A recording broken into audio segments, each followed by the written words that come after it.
जहां में अहले ईमा सूरते खुर्शीद जीते हैं, उधर डूबे इधर निकले, इधर डूबे उधर निकले। अल्लामा इकबाल साहब का ये शेर कैप्टन अम्मार हुसैन के ऊपर 100% फिट आता है। कैप्टन अम्मार हुसैन से मेरी पहली मुलाकात तोलालिंग के ऊपर हुई। कारगिल की जंग के अंदर तोलालिंग मेरी पहली पोस्ट थी और मेरी पहली रिपोर्टिंग कैप्टन अम्मार को ही थी। कैप्टन अम्मार का ताल्लुक स्पेशल सर्विसेज ग्रुप से था और आप ये कह सकते हैं कि इन पूरे कंपाउंड में पाक आर्मी का अगर सबसे तगड़ा आदमी था तो वो कैप्टन अम्मार था। इतनी जोरदार उनकी ग्रिप थी। हमारे एसएसजीज को हैंड टू हैंड कॉम्बैट का एक अजीब ही शौक है। कैप्टन अम्मार की भी हर मुमकिन कोशिश होती थी कि दुश्मन के फौजी को इतना करीब आने दें कि फिर हाथ लंबा करके उसकी गर्दन ही दबोच लें। कैप्टन अम्मार बिल्कुल ऐसे ही करते थे और हमें भी गोली नहीं चलाने देते थे कि इनको गला दबा के ही मारना है। कारगिल के अंदर सबसे ज्यादा जो जंग लड़ी गई है वो तोलालिंग कंपाउंड के ऊपर लड़ी गई है और कैप्टन अम्मार तोलालिंग पे इंचार्ज थे, जैसे कर्नल शेर खान टाइगर हिल पे थे। तोलालिंग के ऊपर हमारी 3 लिसनिंग पोस्ट थी और एक मेन पोस्ट थी। 3 लिसनिंग पोस्ट को इंडिया ने डिफरेंट नाम दिए हुए हैं।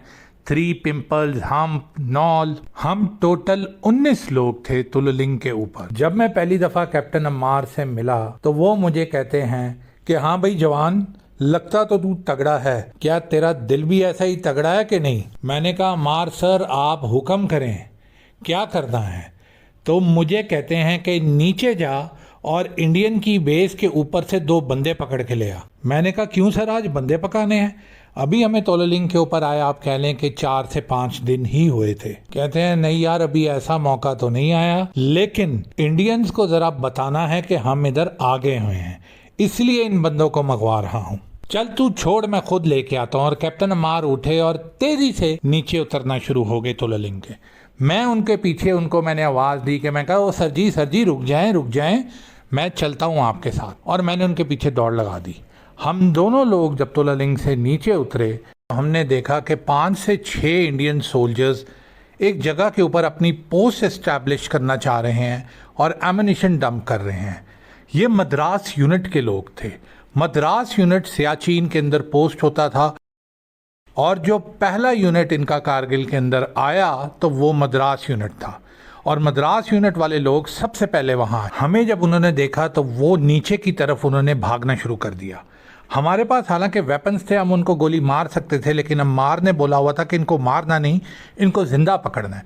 तो वो जब हमें देख के एकदम से उन्होंने दौड़ लगाई तो हम उनके पीछे भागना शुरू हो गए और अम्मार ने नीचे से पत्थर उठा के उनकी तरफ फेंके, जो उनमें से एक को सर के ऊपर लगा और वो रोल करता हुआ नीचे गिर गया। अम्मार ने शेर की तरह जंप मार के उसको दबोच लिया और मैं क्रॉस करके दूसरे को पकड़ने के लिए उसके पीछे भागना शुरू हो गया। वल्लाहुल अज़ीम इंडियंस का भागने के अंदर कोई जवाब नहीं, बहुत ही मुश्किल है कि इनको पकड़ा जाए, बहुत तेज़ भागते हैं। खैर मेरे और उसके अंदर जब गैप बहुत थोड़ा रह गया तो मैंने अपनी राइफ़ल उसके पीछे से टांग के ऊपर मारी, जिसकी वजह से उसका बैलेंस ख़राब हुआ और वो सीधा जाके मुंह के बल पत्थरों पे गिरा और उसका मुंह सारा फट गया। वो शदीद रोना शुरू हो गया, लेकिन मैंने उसको बालों से उठाया और मैंने कहा कि चला जा ऊपर, और उसका हाथ पकड़ के मैं उसको ऊपर अम्मार के पास लेके आया। तो अम्मार ने मुझे उस दिन बोला कि वाह भाई चीते की तरह भागा है, और उस दिन अम्मार ने मेरा नाम चीता रख दिया। वो जब मुझे बुलाते मुझे कहते चीते चलना है, तो मैं कहता सर चलें। खैर ये 2 सोल्जर्स जो हमने मद्रास यूनिट के पकड़े, ये बेचारे बहुत ही ट्रॉमेटाइज हो गए। दे वर पेट्रिफाइड। वो हमें मिन्नतें करना शुरू हो गए कि सर खुदा के वास्ते हमें छोड़ दें, आप हमें भगवान के वास्ते छोड़ दें, हम यहाँ से वापस चले जाएंगे, हम कभी महाज के ऊपर नहीं आएंगे, आप हमें जाने दें। और पता नहीं क्या क्या उन्होंने हमें वास्ते दिए। लेकिन भाईजान जंग हो रही थी, हमने उनको छोड़ने के लिए नहीं पकड़ा था। अब ये उनकी कमबख्ती थी कि वो हमारे हथे चढ़ गए। वो दोनों वहाँ 2 से 3 दिन बंधे रहे। यकीन जानिए हमने उनका पूरा ख्याल रखा। पत्थरों पे हम सो रहे थे, पत्थर के ऊपर ही वो नीचे बैठ के सो जाते थे। जो हम खाते थे रूखी सूखी वही हम उनको खिलाते थे और वो लोग चीखते चिल्लाते रहते थे, अपने यूनिट को बुलाते रहते थे। और अम्मार भी ऊपर से उनको आवाज़ें लगाता रहता था कि आके इनको ले जाओ। लेकिन मजाल है कि मद्रास यूनिट वालों के दिल थोड़े से भी अपने साथियों के लिए नरम पड़े हों, वो लोग ऊपर नहीं आए। 2 दिन इनको हमने उधर रखा, इनकी खातर तवादा जितनी हम कर सकते थे हमने की। फिर हमने इनको बोला कि अब हम क्या करें, तुम्हें छोड़ें, मारें, क्या करें? तो उन्होंने हमें कहा कि सर आपकी मेहरबानी होगी कि अगर आप हमें छोड़ देंगे। खैर अम्मार ने मेरी तरफ देखा, तेरा निशाना कैसा है? मैंने कहा सर 800 के ऊपर पक्का है। तो उन्होंने कहा कि ठीक है, 800 तक इनके ऊपर गोली नहीं चलानी, 801 के ऊपर तूने इन पे गोली चलानी है। हमारा जो वाया लिसनिंग पोस्ट का और इनके बेस कैंप के साथ था वो तकरीबन 1100 मीटर था। तो हमने ऊपर से देख के एक निशान लगाया कि ऑलमोस्ट वहाँ जाके ये 800 मीटर बनेगा। हमने उनको बोला कि 800 मीटर तक हम आपके ऊपर गोली नहीं चलाएंगे, आप चले जाएं, 800 क्रॉस होगा तो हम चलाएंगे। आपका नसीब, आपकी किस्मत, अगर आप बच गए तो बच गए, नहीं बचे तो नो हार्ड फीलिंग्स। मरता क्या ना करता। उन्होंने कहा ठीक है सर, लेकिन हमें वादा करें कि 800 के ऊपर आप गोली नहीं चलाएंगे। तो हमने कहा डोंट वरी, हम गोली नहीं चलाएंगे। एक्चुअली हम इनको छोड़ने के लिए लेके नहीं आए थे। हमारा मकसद था कि हम इंडियंस को ये दिखाएं कि इनमें से जो भी ऊपर आएगा हम उसका क्या हश्र करेंगे। लेकिन फिर हमने इनकी हालत देखी और वो 2 दिन में हमारा दिमाग खा गए रो रो के। तो हमने बोला कि इनको छोड़ देते हैं। Fair enough.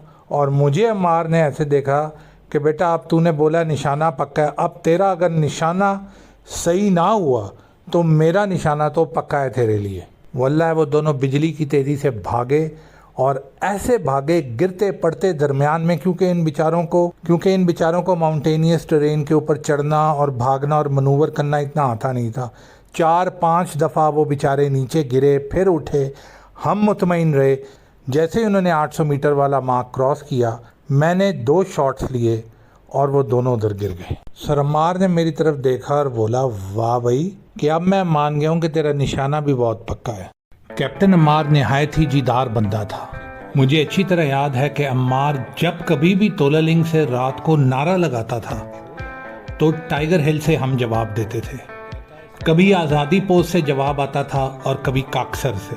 आप खुद सोचें, जब मुकम्मल खामोशी और पहाड़ों के हौलनाक सन्नाटे में अम्मार के नाराए तकबीर की गूंज आती थी तो यकीनन दुश्मनों के जिस्म को ऐसे चीर के निकल जाती थी कि जैसे रूह जिस्म को छोड़कर बगैर किसी फिजिकल मार्क के आराम से निकल जाती है और बंदा सब कुछ देखते हुए, सब कुछ जानते हुए, सब कुछ समझते हुए पैरालाइज्ड हो जाता है। कुछ भी नहीं कर सकता, हिल भी नहीं सकता। पाँव के नाखून से लेके आंखों की पलकों तक एक एक हिस्से से वो गुजरते हुए, चीरते हुए निकल जाती है। कई बार हम अम्मार को कहते थे कि सर जी आहिस्ता नारा लगाएं, ये ऊपर से एवलांच गिर जाना है और हम सब ने बर्फ के अंदर दब जाना है। जब वो अपनी गरजदार आवाज में नारा लगाता था तो पहाड़ हिलते थे, हमारे पैरों के नीचे से जमीन वाइब्रेट करती थी। जैसे जनरल ज़ियाउल हक फरमाते हैं कि इस्लाम की इक़दार ये होनी चाहिए कि जो अल्लाह को मानने वाला है, जो रसूल सल्लल्लाहु अलैहि वसल्लम से मोहब्बत करने वाला है, उनके नाम का शदाई है। जिस वक्त वो नारा लगाए तो जमीन फट जाए। हम अम्मार के नारे का जवाब अल्लाहु अकबर से देते थे। अम्मार यूज्ड टू से नारा तकबीर एंड वी रिस्पोंडेड बाय अल्लाहु अकबर। Then he used to say नारा हैदरी एंड वी रिस्पोंडेड या अली मदद। फिर 3 दफा वो बोलता था तकबीर, हम कहते थे अल्लाहु अकबर, तकबीर, हम कहते थे अल्लाहु अकबर। और तीसरी दफ़ा जब वो बोलता था तकबीर तो बाय दैट टाइम हम दुश्मन की तरफ दौड़ते हुए जा रहे होते थे और हमारे दिल से आवाज़ आती थी अल्लाहु अकबर। वल्लाहि जब अम्मार तकबीर बोलता था तो ऐसे लगता था कि जैसे किसी ने हमारे दिल को अपने हाथ में ऐसे दबा दिया हो, कस के दबा दिया हो। और फिर जब हम बोलते थे अल्लाहु अकबर तो ऐसे मुट्ठी खुलती थी और हमारा दिल जो है वो पंप करता था। बेशक नारे तकबीर अल्लाहु अकबर में वो तासीर है जो मुजाहिद की ताकत और दुश्मन पे हमारे खौफ को 1000x कर देता था। आसान लफ्ज़ों में आपको बताता हूँ कि 1000 गुना ज़्यादा कर देता था। जंगे यरमूक का आपको एक वाक़या बताता हूँ जिसमें मुसलमानों की तादाद क्रिश्चियन से, बैजेंटाइन एम्पायर से तकरीबन आप कह लें कि अगर मुसलमान सारियास के ओरिजिनल प्रोडक्ट्स जिनमें बैजेस, लॉकेट, कफलिंग्स, एम्बलम्स और बेशुमार एसेंशियल गियर शामिल है, बाय करने के लिए ऊपर दिए गए नंबर के ऊपर हमें व्हाट्सएप करें या फिर अनोनिमसली हमारी वेबसाइट sarias.com पे जाके परचेज करें। Keep supporting your one and only सारियास। की तादाद 40,000 थी टोटल, तो उधर उनके अगेंस्ट जो लश्कर था वो 3.5 से 4 लाख का लश्कर था। लेकिन उस वक़्त ये जियो फेंसिंग और ये सारी चीज़ें ये तो नहीं थी कि जिनसे पता लगाया जा सकता था कि हमारी तादाद कितनी है। तो हज़रत खालिद बिन वलीद ने 10-10 हज़ार के 4 ग्रुप बनाए हुए थे मुसलमानों के, जो डिफरेंट जगह में वादी यरमूक के अंदर पोजीशन थे। तो हज़रत खालिद बिन वलीद ने उनको बोला हुआ था कि हर 10 से 15 मिनट के बाद एक ग्रुप जो है वो नारा तकबीर अल्लाह अकबर बोलेगा और बाकी सारे अल्लाह अकबर उसके बाद बोलेंगे। उसके बाद दूसरे कोने से दूसरा ग्रुप तकबीर बोलेगा और फिर सारे जो हैं अल्लाह अकबर बोलेंगे, फिर तीसरा, फिर चौथा। दुश्मन के ऊपर इसका ऐसा असर हुआ साइकोलॉजिकल, और अल्लाह ताला ने उनके दिलों में ऐसा खौफ तारी कर दिया कि उनकी 4 लाख की फौज अगले दिन मुसलमानों के 40,000 के लश्कर से हार गई। सारे जो उनके चैंपियंस थे जैसे हरकुलिस और बाकी कुछ भी ना कर सके। उनके दिलों में अल्लाह ताला ने ऐसा खौफ डाल दिया था कि उनसे तलवार नहीं उठ रही थी।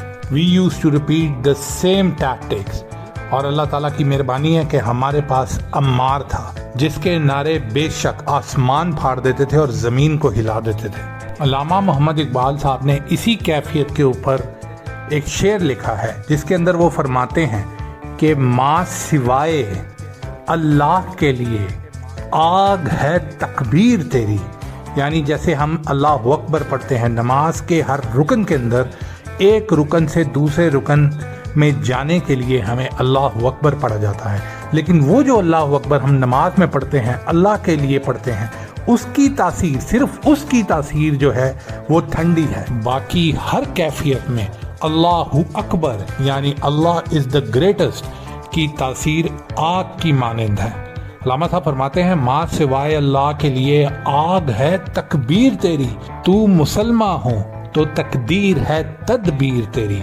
मुसलमान होने का मतलब ये है कि सही मुसलमान, अगर तू अल्लाह पे तवक्कल करने वाला सही मुसलमान है और बुताने वहमो गुमा और दुनिया के बुत यानी वो मेरा काम करेगा, वो मुझे बचाएगा, इन चीज़ों में नहीं पड़ता, ये शिरक नहीं करता बुताने वहमो गुमा के, तो फिर जो तेरी तदबीर है वो ही तेरी तकदीर अल्लाह बना देगा इंशाअल्लाह। नाराए तकबीर को ईजी मत लें।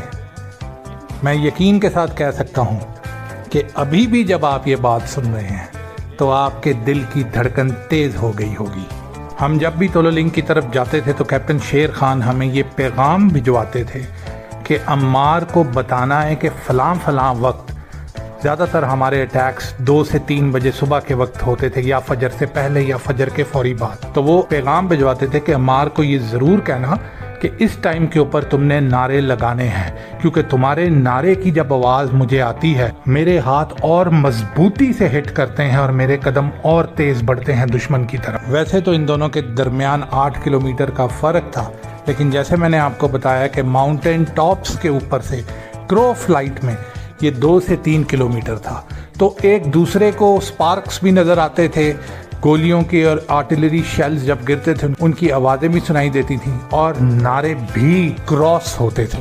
वल्लाह जैसे कायद-ए-आज़म मोहम्मद अली जिन्ना फरमाते हैं कि तहरीक पाकिस्तान के अंदर 25% हिस्सा असगर सुदाई के इस शेर का है कि पाकिस्तान का मतलब क्या, ला इलाहा इल्लल्लाह। वैसे ही मैं आपको बता दूं कि कारगिल जंग के अंदर 80% हिस्सा हमारे जज्बे का कैप्टन अम्मार हुसैन के नारों का है। जैसे मैंने आपको गोस्ट ऑफ कारगिल में बताया था कि हमारे पास कोई सप्लाई तो थी नहीं, हमने 17,000 फुट के पहाड़ चढ़ने थे और हमने अपनी वेपन्स और अपनी एमुनिशन को भी लेके जाना था। Light machine gun was the maximum we had, bullets, grenades, इन सारों को हमने अपने बैकपैक में डाला हुआ था। बादामों के, खजूरों के 2-2 पैकेट्स, तो ये चीज़ें थी जिनके साथ हम कारगिल के अंदर 20 किलोमीटर अंदर चले गए। हमने अंदर अगस्त तक रुकना था, तो आप खुद सोच सकते हैं कि ये 4 महीनों की जो प्लानिंग हमारी थी, इसके अंदर जो चीज़ हमारे पास नहीं थी वो थी फूड रिजर्व्स, और हमें इस चीज़ का बड़े अच्छे तरीके से पता था। अगर आप सही तरीके से इस चीज़ को जज करते हैं तो फिर आपको मैं ये चीज़ बता दूं कि ये जो हंगर गेम्स आप अभी देखते हैं, इसके असल जो इन्वेंटर हैं वो हम ही हैं।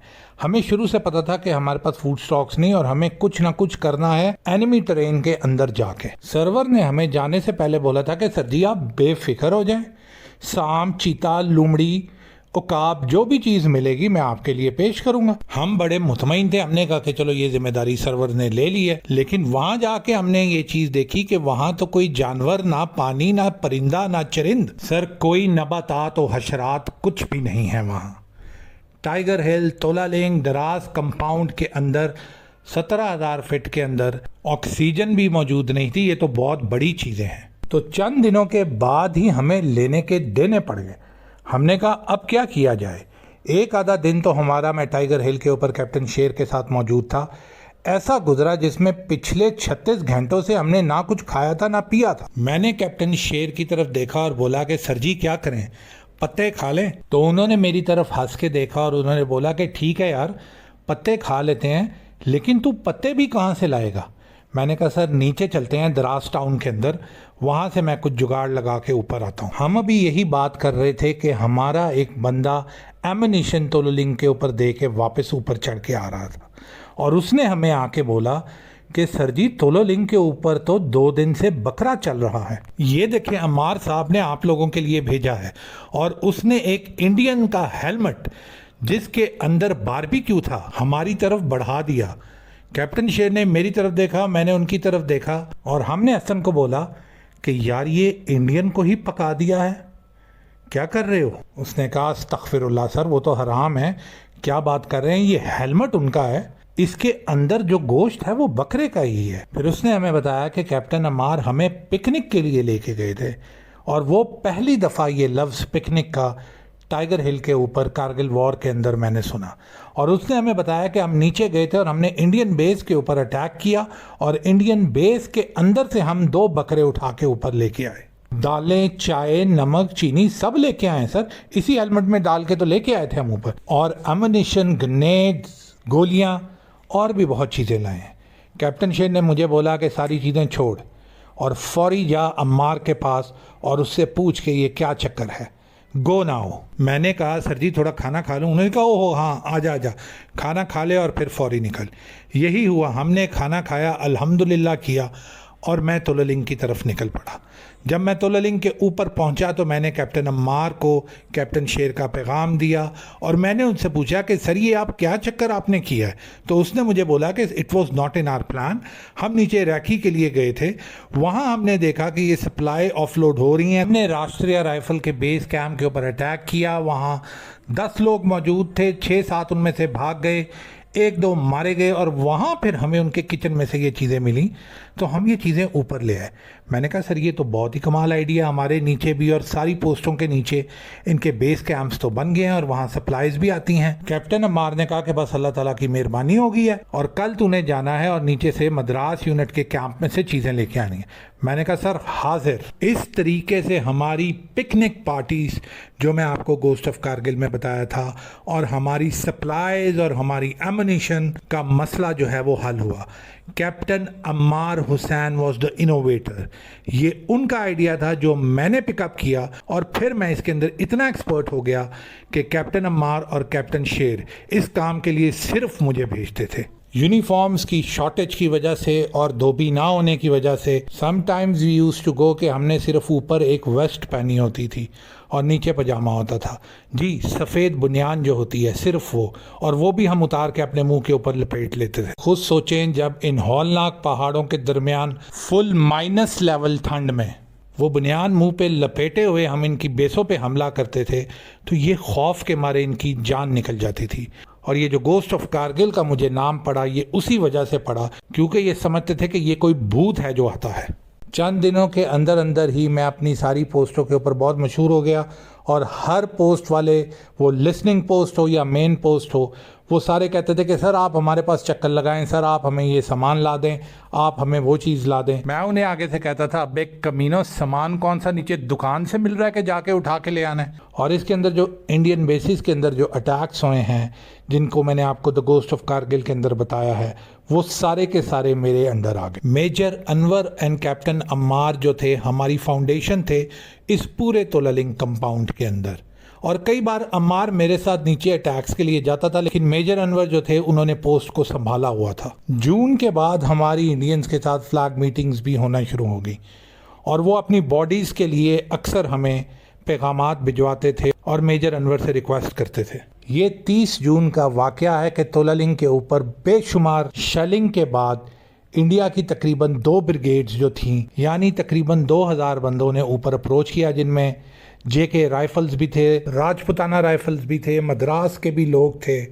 एक कलेक्टिव अटैक हमारे ऊपर तोलालिंग के ऊपर हुआ। इस अटैक को मैंने आपको थोड़ी देर पहले सिपाही हजरत अली के चैप्टर के अंदर एक्सप्लेन किया है। ये अटैक तोलालिंग की हमारी जो 3 लिसनिंग पोस्ट थी, जिनको इंडिया ने डिफरेंट नाम और नंबर दिए हुए थे, उनके ऊपर कलेक्टिवली आया। तोलालिंग के ऊपर इंडिया के बहुत ज़्यादा सोल्जर्स मरे हैं, लेकिन इस स्पेसिफिक अटैक के अंदर कम से कम इंडिया के 30 से 35 ऑफिसर्स मरे हैं। 80% इनके लोगों को हमने मारा, 20% लोग इनकी शेलिंग से मरे, जो मैंने आपको गोस्ट ऑफ कारगिल में एक्सप्लेन किया था, और 20% लोग इनकी अपनी गोलियों से मरे। ये अपने जवानों को आगे भेजते थे और इनके ऑफिसर्स जो थे पीछे पत्थरों के छुप जाते थे। तो इनके जवान जब आगे आते थे, यानी हमारे और इनके ऑफिसर्स के दरमियान इनके जवान होते थे, तो ये पीछे से जब सर ऊपर उठाते थे तो हमारे स्नाइपर इनको टेक डाउन करते थे। इनके ऊपर इतना खौफ था इनके ऑफिसर्स पे कि ये सिर्फ अपनी गन पत्थर के ऊपर से करके चलाते थे। वो गोली हमारे पास तो पहुंचती नहीं थी, लेकिन दरमियान में जो इनके जवान आगे बढ़ने के लिए वहाँ बैठे होते थे, वो जाके उनको लग जाती थी और वो मर जाते थे। देखें, हमारे लिए एक एक गोली इंपॉर्टेंट थी। और जैसे मैंने आपको बताया, कैप्टन अम्मार जो थे वो तो वैसे ही कहते थे कि इनको गोली से नहीं मारना, हाथों से मारना है। तो हम एक गोली चलाते थे, ये एकदम से फायर खोल देते थे, इनके बंदे मर जाते थे, फिर हम दूसरी साइड से एक गोली चलाते थे।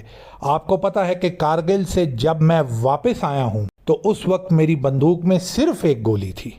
उस एक गोली की बेस के ऊपर मैं 25 किलोमीटर वापस पाकिस्तान में आया। अम्मार ने दरमियान में हमें बोला कि आप बिल्कुल फायर रोक दें और पीछे फॉल बैक कर दें, इंडियंस को ये शो करें कि शायद हमारे बंकर में लोग जो हैं वो शहीद हो गए हैं। हमने ऐसे ही किया और हम पीछे डिस्पर्स होके पीछे पत्थरों के पीछे छुप गए और तकरीबन 1 घंटा वेट करने में और कंटिन्यूस फायर करने में इंडियंस को ये लगा कि शायद पाकिस्तानी फ़ौजी सारे शहीद हो गए हैं, तो उनके 3-4 ऑफिसर्स ने पत्थरों के ऊपर से सर उठाया। हमें अम्मार की तरफ से ये इंस्ट्रक्शन थी कि जब तक आपके हाथ की रेंज के अंदर कोई इंडियन ना आ जाए, आपने उसको नहीं पकड़ना, गोली फिर भी नहीं मारनी, गोली ज़ाया नहीं करनी। तो ये डरते पड़ते उठे, आपस में बातें करने लगे। इनको ये लगा कि जैसे अब पाकिस्तान इधर मौजूद नहीं है, बहुत खुश भी हुए, अपना कैमरा निकाल के तस्वीरें खींचना शुरू हो गए और अपने वायरलेस सेट से पीछे बेस को बताना शुरू हो गए। उस सैनिक की आवाज़ हमें आ रही थी, उसने अपना वायरलेस उठाया, सर रॉबिन हेयर, शायद ये कैप्टन थापड़ था उनका। खैर, जैसे ही इसने ये बोला, मैंने अम्मार की तरफ देखा और एक उंगली उसको दिखाई, मतलब ये कि सर एक गोली चलाने। उसने ज़ोर से सर हिलाया और मुझे सख्ती से देखा और अपनी पोजीशन से उठा और पत्थरों के पीछे से होता हुआ रॉबिन के पास पहुंच गया। मैं और मेरे 2 साथी भी वहां से निकले और हम भी कवर लेते हुए जो बाकी 7 लोग रॉबिन के साथ मौजूद थे उनके करीब पहुंच गए। डैगर्स हमारे हाथ में थे, क्योंकि कैप्टन अम्मार हुक्म दे चुके थे कि गोली नहीं चलेगी, और गोली नहीं चली। 7 के 7 लोग जमीन पर ढेर पड़े हुए थे, इनको चीखने का भी मौका नहीं दिया गया। जो 20 से 25 इंडियन हमसे 5-6 मीटर नीचे थे, हमने उनको ऊपर से आवाज़ दी और उन्होंने हमारी तरफ ऊपर देखा तो उनकी तो जैसे रूह निकल गई हो, और हमने इन 7 बॉडीज़ को उनकी तरफ फेंक दिया। कैप्टन अम्मार ने उनको बोला कि इनको ले जाओ, लेकिन कोई फ़ायदा नहीं हुआ, क्योंकि वो 20 से 25 लोग पहाड़ से छलांगे मार के नीचे भाग गए और वो 7 बॉडीज़ इंक्लूडिंग रॉबिन थापड़ वहीं की वहीं छोड़ के भाग गए। ये राजपुताना राइफल के लोग थे, इनको मैं समझ सकता हूँ उस दिन बहुत गालियाँ पड़ी होंगी 30 जून को, क्योंकि ये नीचे अपने कमांडिंग ऑफिसर को ये बता चुके थे कि ये तोलालिंग कैप्चर कर चुके हैं और वो आगे मेन बेस में कन्वे कर चुके थे। खैर हमारा मसला नहीं था, 1 जुलाई चढ़ चुकी थी और कैप्टन अमार और मैं और हमारे 7 लोग तोलालिंग के ऊपर खड़े थे। एंड उस दिन शायद it was a full moon. बड़ा ही खूबसूरत समा था पहाड़ों में। चांद की फुल सिल्वर वाइट रोशनी उन 300 से 400 इंडियन फौजियों के ऊपर पड़ रही थी जिनकी लाशें वहां बिखरी पड़ी थी। कैप्टन अम्मार ने अपना हाथ ऊपर उठाया तो उसके अंदर 4 मीनार की सिगरेट की डब्बी थी। मुझे कहते हैं रॉबिन स्पीकिंग, माले गनीमत। मैंने उनसे वो डब्बी पकड़ी और मैंने उसको खोला तो अंदर सिर्फ 3 सिगरेट पड़े हुए थे। मैंने कहा सर जी लगता है टेंशन में सारी डब्बी मुका गया पिछले घंटे में। चलें कोई नहीं, 2 मेरे और 1 आपका। ये सुनकर कैप्टन अम्मार मुस्कराने लगे। कहते हैं चीते तू बाज नहीं आएगा। तोलालिंग के ऊपर हमने इंडियन आर्मी के 30 से 35 सीनियर ऑफिसर्स मारे।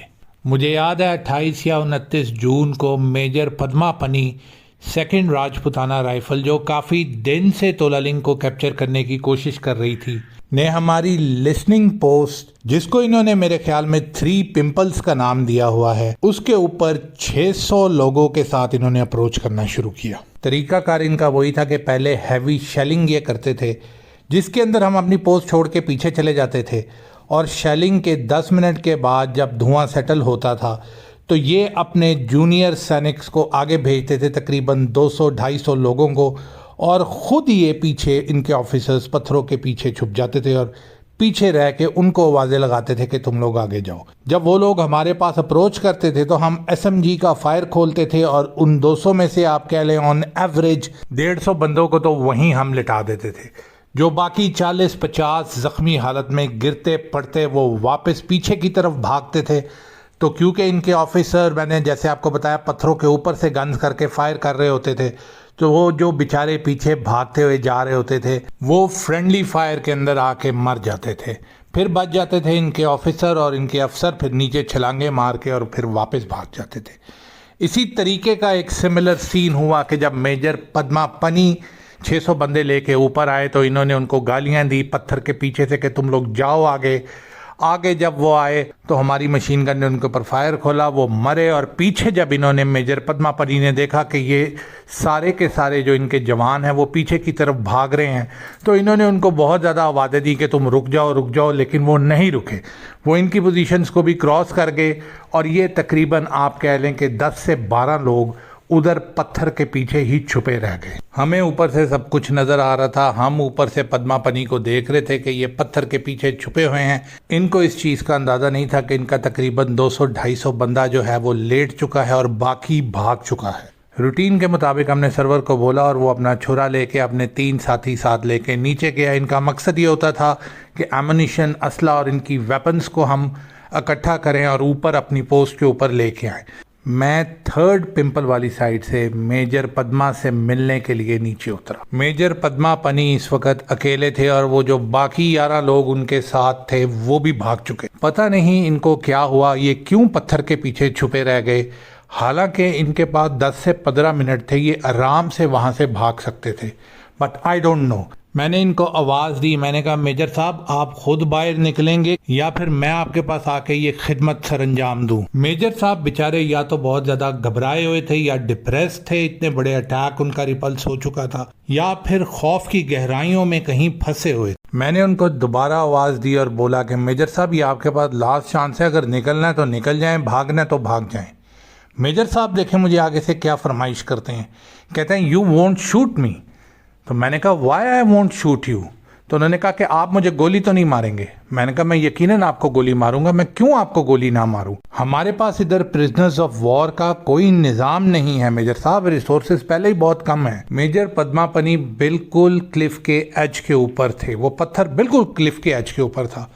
पता नहीं एकदम पैनिक करके वो उठे और पत्थर के ऊपर से उनका पैर स्लिप हुआ और वो नीचे गिरने लगे और मैंने उनको सीने के अंदर गोली मार दी। यकीनन मेजर पद्मापनी को पत्थर के पीछे छुपना महंगा पड़ गया और शायद अगर वो बहादुरी से आगे बढ़कर लड़ते और अपनी टीम को लीड करते तो शायद उनकी इस तरीके से मौत ना होती जैसे हुई। अगर हमारे पास 1% भी कारगिल वॉर के अंदर प्रिजनर्स ऑफ वॉर को रखने की जगह होती, रिसोर्सेज होती, तो हम इनको इस तरीके से नहीं मारते और इनको कैदी बना लेते। लेकिन हम इनको कैदी नहीं बना सकते थे और कैदी बनाए किधर? इन्हीं के एरिया के अंदर इनको कैसे कैदी बना लें? इधर मैं आपको राकेश बाबू के बारे में भी बताना चाहता हूँ, मेजर राकेश अधिकारी। लेकिन उससे पहले मैं आपको 3 दिन आगे लेके जाता हूँ 3 जुलाई को।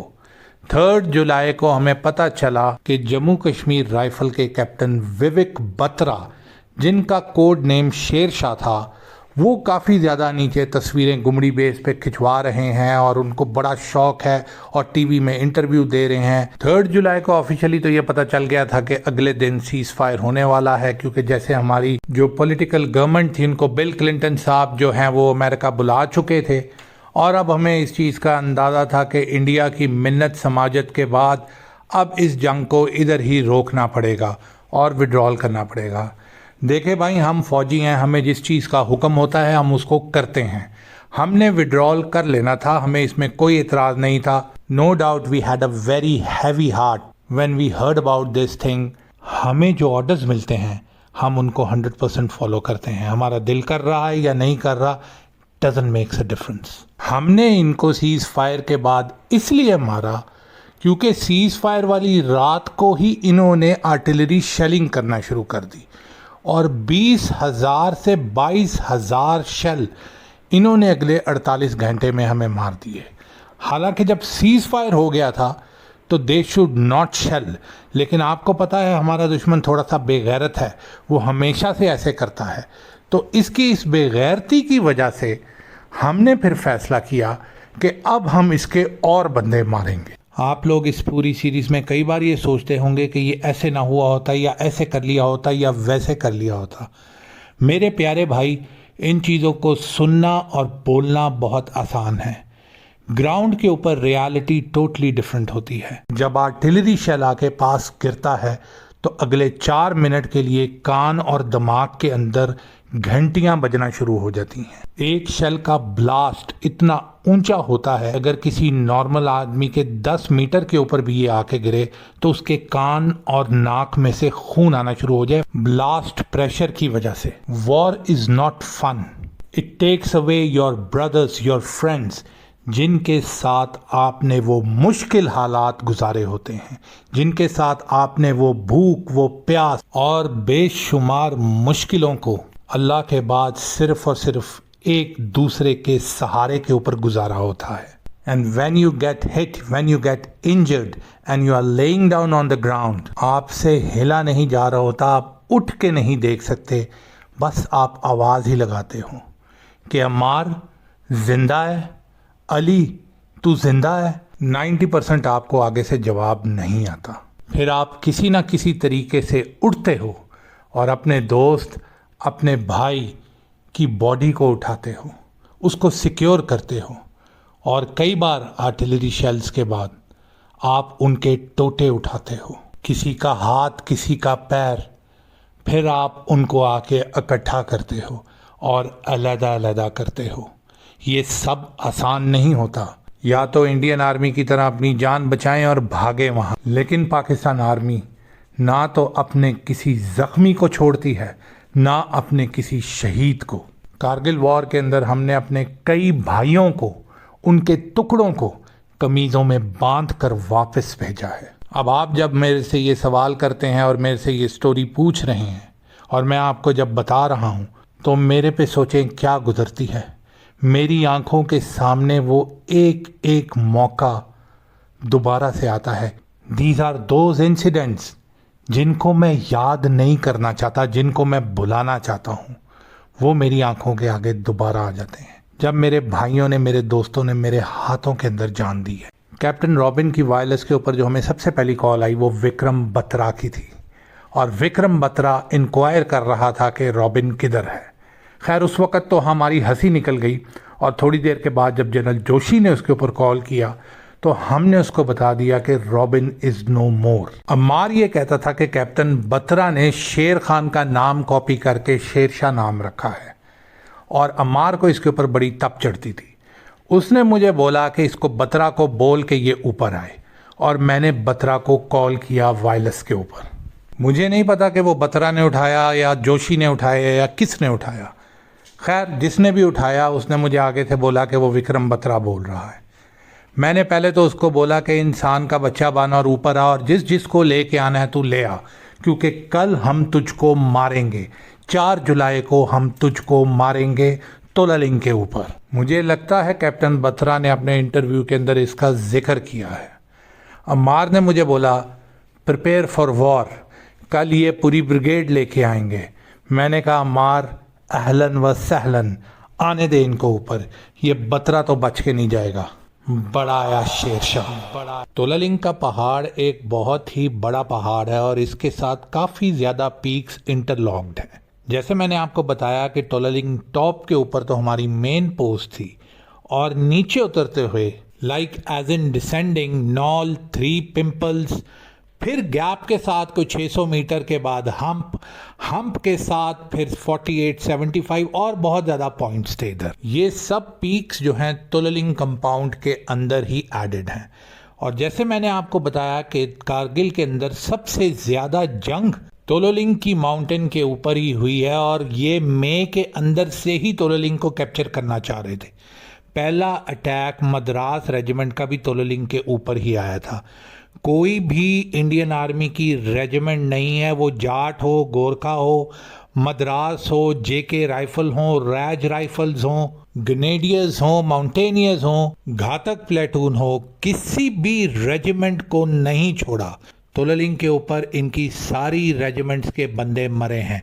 आप इनकी हिस्ट्री उठा के देख लें। ट्रोलिंग, तोलालिंग डिफरेंट तरीके से लोग इस माउंटेन का नाम लेते थे और अल्हम्दुलिल्लाह पाकिस्तान आर्मी डे 1 से लेके डे एंड तक तोलालिंग के कंट्रोल में थी। तोलालिंग टॉप इनके पास कभी भी नहीं आया। अगर आप इनकी 7 जुलाई 8 जुलाई की बैटल्स देखें और तोलालिंग का मैप देखें तो आप इस चीज़ को ईजिली एनालाइज कर सकते हैं कि 8-9 जुलाई तक ये सिर्फ और सिर्फ 3 पिंपल्स के पास पहुंचे थे और ये कह रहे हैं। तो खुद सोचें कि 8 और 9 जुलाई तक ये लिसनिंग पोस्ट ही क्रॉस नहीं कर सके थे, जबकि 3 जुलाई को सीज फायर हो चुका था। तो इन्होंने टॉप के ऊपर कहाँ आना था। हमने अपनी मेन पोस्ट ऊपर जो थी उसको बिल्कुल एम्प्टी छोड़ा हुआ था और हम लोग नीचे आए हुए थे लिसनिंग पोस्ट पे। पिंपल कॉम्प्लेक्स के अंदर हमने रॉबिन को मारा और बिलजब्त 48-75 के ऊपर हम विक्रम बत्रा का इंतज़ार करने लग पड़े। अब विक्रम बत्रा और अनुज नैयर ये 2 इनके कैप्टन्स हैं जिनको हमने 1 from JK rifles and 1 from Jat. और आप देखें कि असल में तोलालिंग के ऊपर जो ये बताते हैं कि जो रेजिमेंट्स प्रोसीड कर रही थी वो राजपुताना राइफल और ग्रेनेडियर्स थे। तो आप खुद सोच सकते हैं कि ये कम से कम 3 से 4 ब्रिगेड्स का अटैक था जो विक्रम बत्रा और अनुज नैयर के साथ इन्होंने तोलालिंग के ऊपर लिसनिंग पोस्ट के ऊपर हमारे पे करना था, जिसका हमने इनको चैलेंज दिया हुआ था। कम से कम 2000 बंदा डिफरेंट डायरेक्शन से 3 पिंपल कॉम्प्लेक्स की तरफ हम्प की साइड से अप्रोच कर रहा था और हम कितने थे? 7 लोग। ये आपको मैं अब बता रहा हूँ, साफ जाहिर है उनको उस वक्त इस चीज़ का अंदाज़ा नहीं था, इसीलिए वो ब्रेक्स लेके थोड़े थोड़े लोग आगे भेजते थे। अब अमार ने कहा था कि विक्रम बत्रा को पकड़ना है, शेर शाह को पकड़ना है, तो हमने फिर स्ट्रेटजी अकॉर्डिंगली बनाई। हमने ये कहा कि जैसे ही आर्टिलरी फायर खोलेंगे हम पीछे चले जाएंगे और जब इनका आर्टिलरी फायर सेटल होता है और ये कॉइज आगे भेजते हैं तो फर्स्ट पिंपल के ऊपर हम थोड़ी सी रेजिस्टेंस दे के फॉल बैक कर जाएंगे। इनको ऐसे ही लगेगा कि जैसे इन्होंने फर्स्ट पिंपल को कैप्चर कर लिया है और हमारे सोल्जर्स को मार दिया है। हमें बड़े अच्छे तरीके से पता था कि हमारी बॉडीज देखना भी गवारा नहीं करेंगे डर के मारे, और जब बंकर्स को खाली देखेंगे तो ये इस चीज़ को ज्यूम कर लेंगे कि या तो हम शहीद हो गए हैं या फिर हम वहाँ से चले गए हैं। और हम यही चाहते थे कि यही हो ताकि इनके अफसर ऊपर आएँ। Everything went according to the plan और ये उस स्टेज के ऊपर ये आ गए कि जहां ये फर्स्ट पिंपल इनसे 5 से 10 मीटर के फासले पे था और हमारा फायर नहीं हो रहा था। इन्होंने फिर भी खौफ के मारे ग्रेनेड्स फेंके और बंकर को पूरी तरह से इन्होंने तबाह किया। उसके बाद भी ये 10 मिनट वहां बैठे रहे कि जी पॉइंट फतह हो गया है, पाकिस्तानी फौजी यहाँ नहीं मौजूद। और फिर विक्रम बत्रा और अनुज नैयर ये उठ के आगे बढ़ना शुरू हुए। अम्मार मेरे से फासले के ऊपर बैठा हुआ था, उसने मेरी तरफ देखा और इशारा किया और मैं उसकी आंखों से ये समझ गया कि वो शायद यही कह रहा था कि यार ये कौन लोग हैं। हमें पता था कि इनके 2 से 2,500 बंदा जो है वो नीचे हम से आगे प्रोसीड कर रहा है।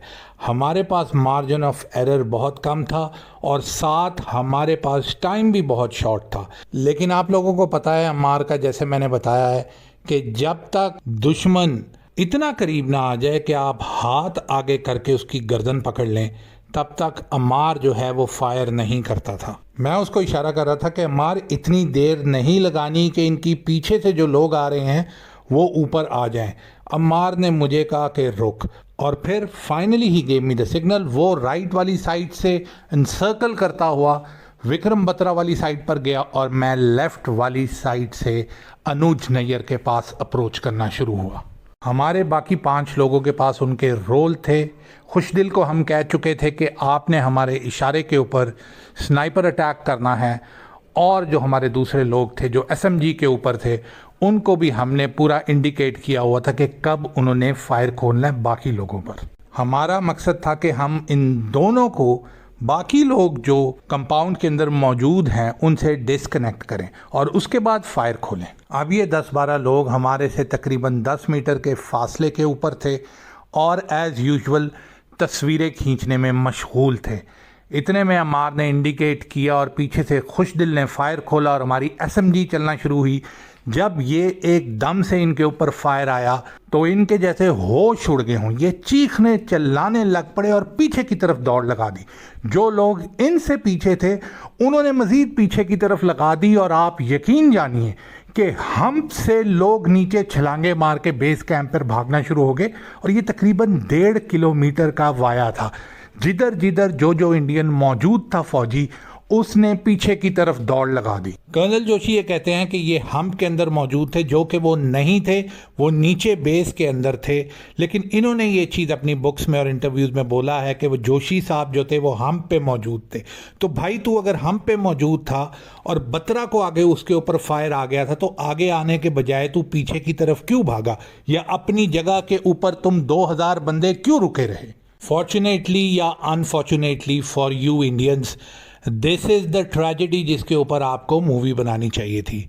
लेकिन the tragedy was not for us, not just Vikram Batra's unit या अनुज नैयर का यूनिट, कम से कम 4 regiments and their commanding officer, they all abandoned Vikram Batra and Anuj Nayyar. सिर्फ वो 6 लोग जिनको हमने एनसर्कल कर लिया था वो वहां बच गए, बाकी सारे भाग गए। और भागे भी ऐसा कि 1.5 किलोमीटर दूर भाग गए। अब ये 6 लोग पत्थरों के पीछे छुपे हुए थे और ये समझ रहे थे कि हम समझेंगे कि शायद ये भी भाग गए हैं, और हम वहां बाहर निकल आए और हम वहां वॉक करना शुरू हो गए। मैंने जिन पत्थरों के पीछे ये छुपे हुए थे उनके पास जाकर ऊंची आवाज़ में बोला, हाँ भाई शेरशाह, आवाज़ पहचानी तूने? तुम्हारी सारी ब्रिगेड्स भाग गई हैं। अब तुम 6 इन पत्थरों के पीछे बैठे हो और हमें अच्छे तरीके से पता है।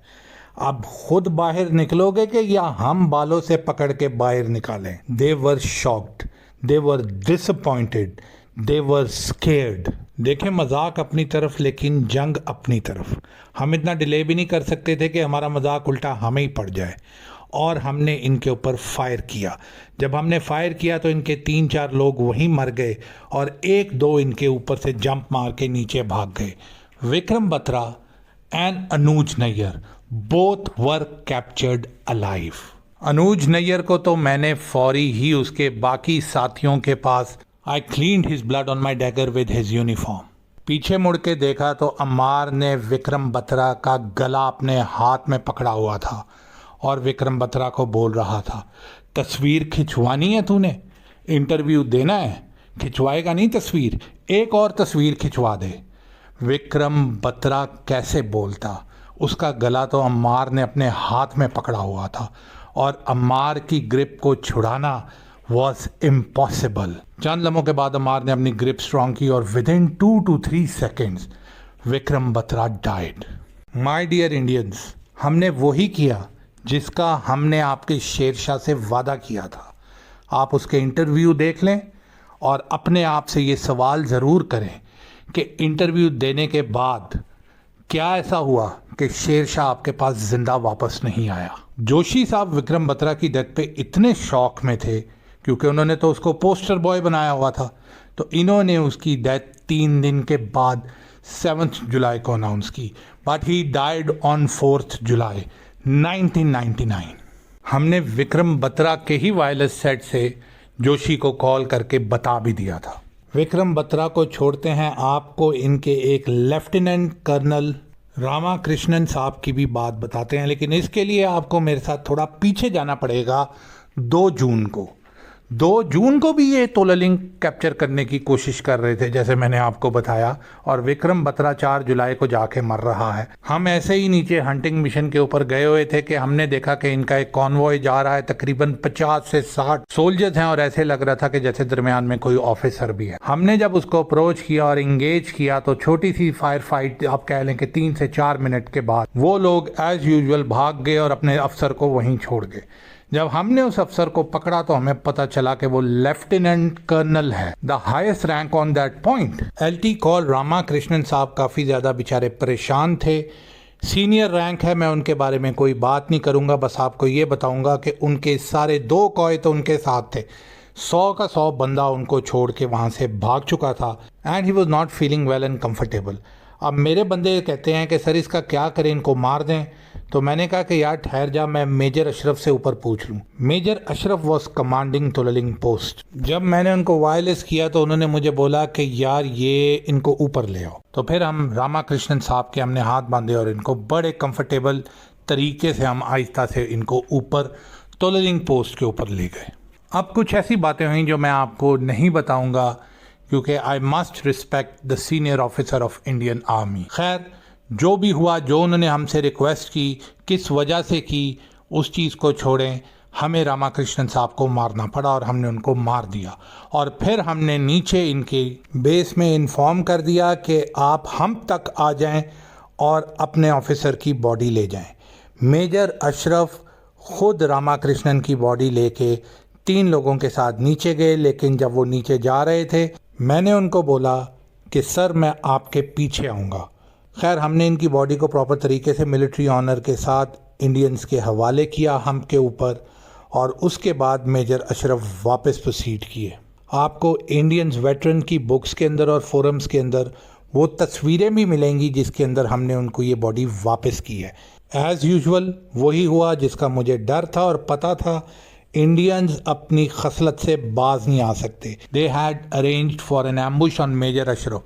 वो चाहते थे कि उनका कमांडिंग ऑफिसर मरा है तो वो खुदा न खास्ता मेजर अशरफ को भी शहीद करें, लेकिन हम पहले से ही रेडी थे, हमारी टीम वहाँ मौजूद थी और वो जो 15 लोग जिन्होंने मेजर अशरफ की पार्टी के ऊपर एम्बुश किया उनको लेने के देने पड़ गए और उन पे हमने एम्बुश करके 15 के 15 लोगों को मार। मैं हर वक्त अपने पाकिस्तानियों को यही समझाता रहता हूँ कि जो बड़े बुजुर्ग जो बातें कर गए हैं, जो मुहावरे बना गए हैं, उनका कोई ना कोई मकसद है।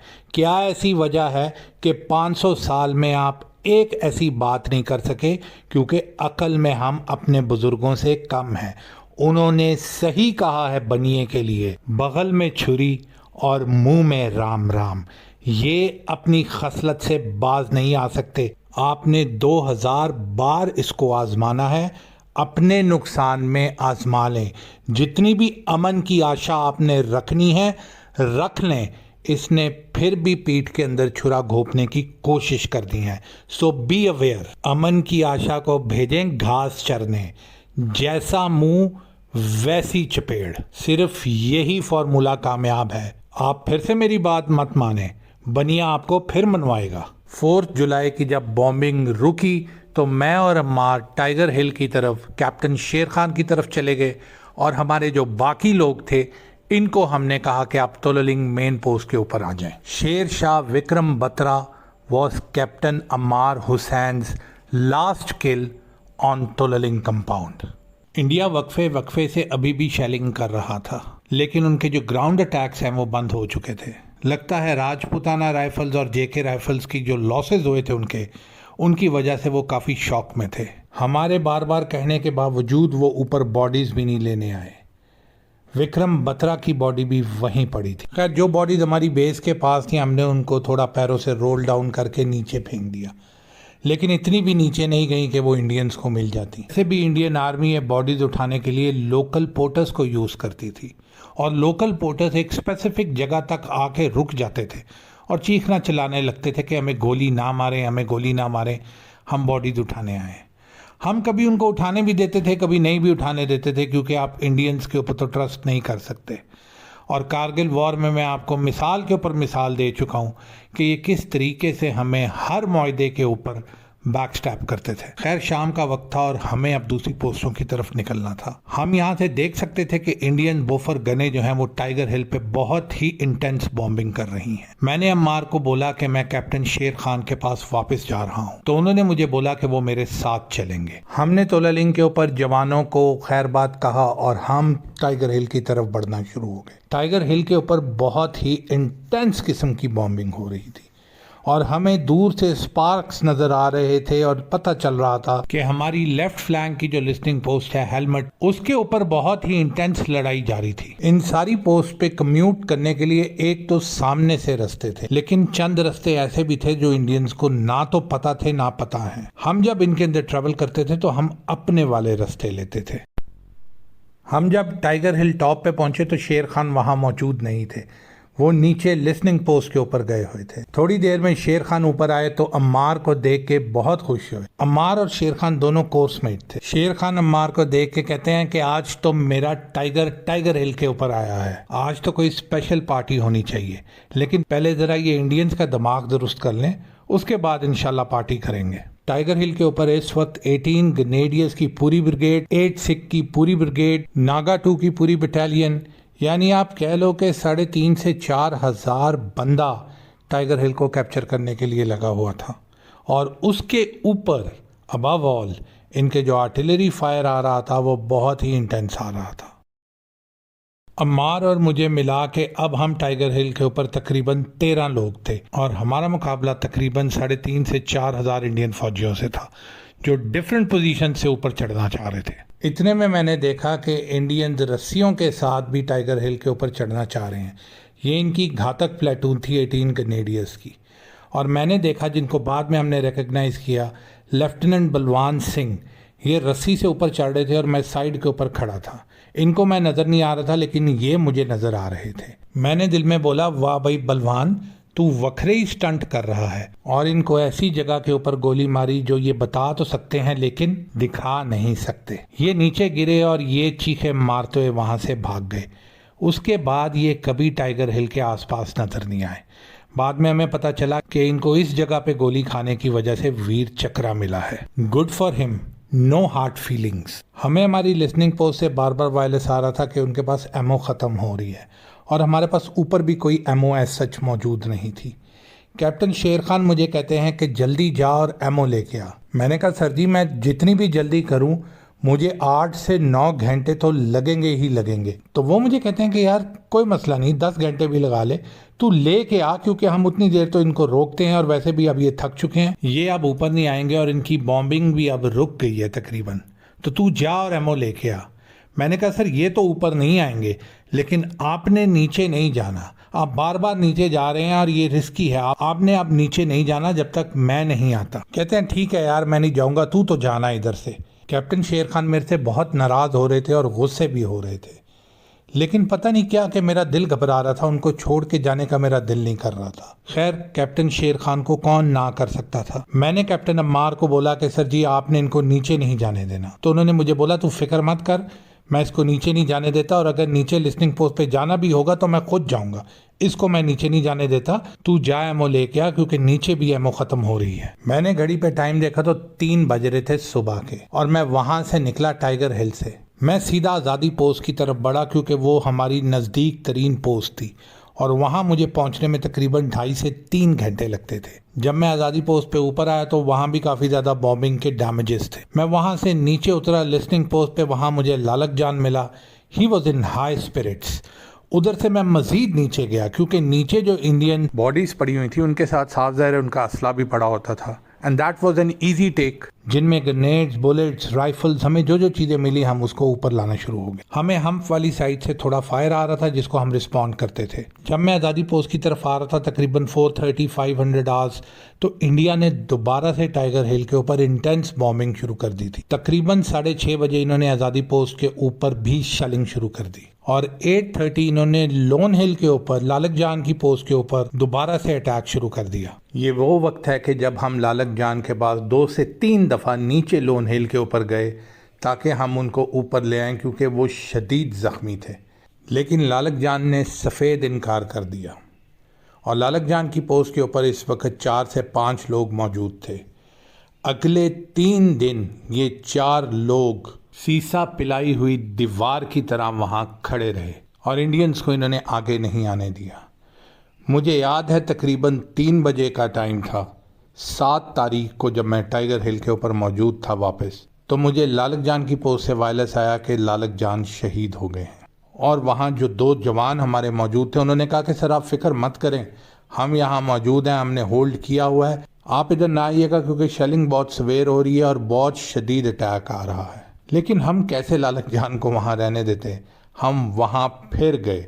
मैं फिर टाइगर हिल से आज़ादी पोस्ट 4700 दोबारा गया और वहाँ से नीचे उतर के लोन हिल के ऊपर पहुँचा। वहाँ से हमने लालक जान की बॉडी को उठाया, रिकवर किया, इंडियंस को मारा और वहाँ से हम बॉडी लालक जान की लोन हिल से 4700 पे लेके आए। आज़ादी पोस्ट मेन से हमने सर्वर और अनवर के थ्रू लालक जान की बॉडी को वापस भिजवाया और मैं वापस टाइगर हिल की तरफ चला गया। खैर, let's go back to 5th। Basic ammunition और वेपन्स तो हमने इकट्ठी कर ली थी आज़ादी पोस्ट के नीचे से, लेकिन जब हम उसको ऊपर लेके आ रहे थे तो जैसे मैंने आपको बताया कि इंडियंस का अटैक बहुत सवेर आ रहा था और राजपुताना राइफल और 2-3 और ब्रिगेड्स किसी ना किसी तरीके से आज़ादी पोस्ट को लेने की कोशिश कर रही थी। अब जो हमारा रास्ता था वो भी कोई सिक्योर नहीं था उस वक्त। खैर, मैंने लालक जान को खुदा हाफिज बोला और मैं वापस टाइगर हिल की तरफ बढ़ा।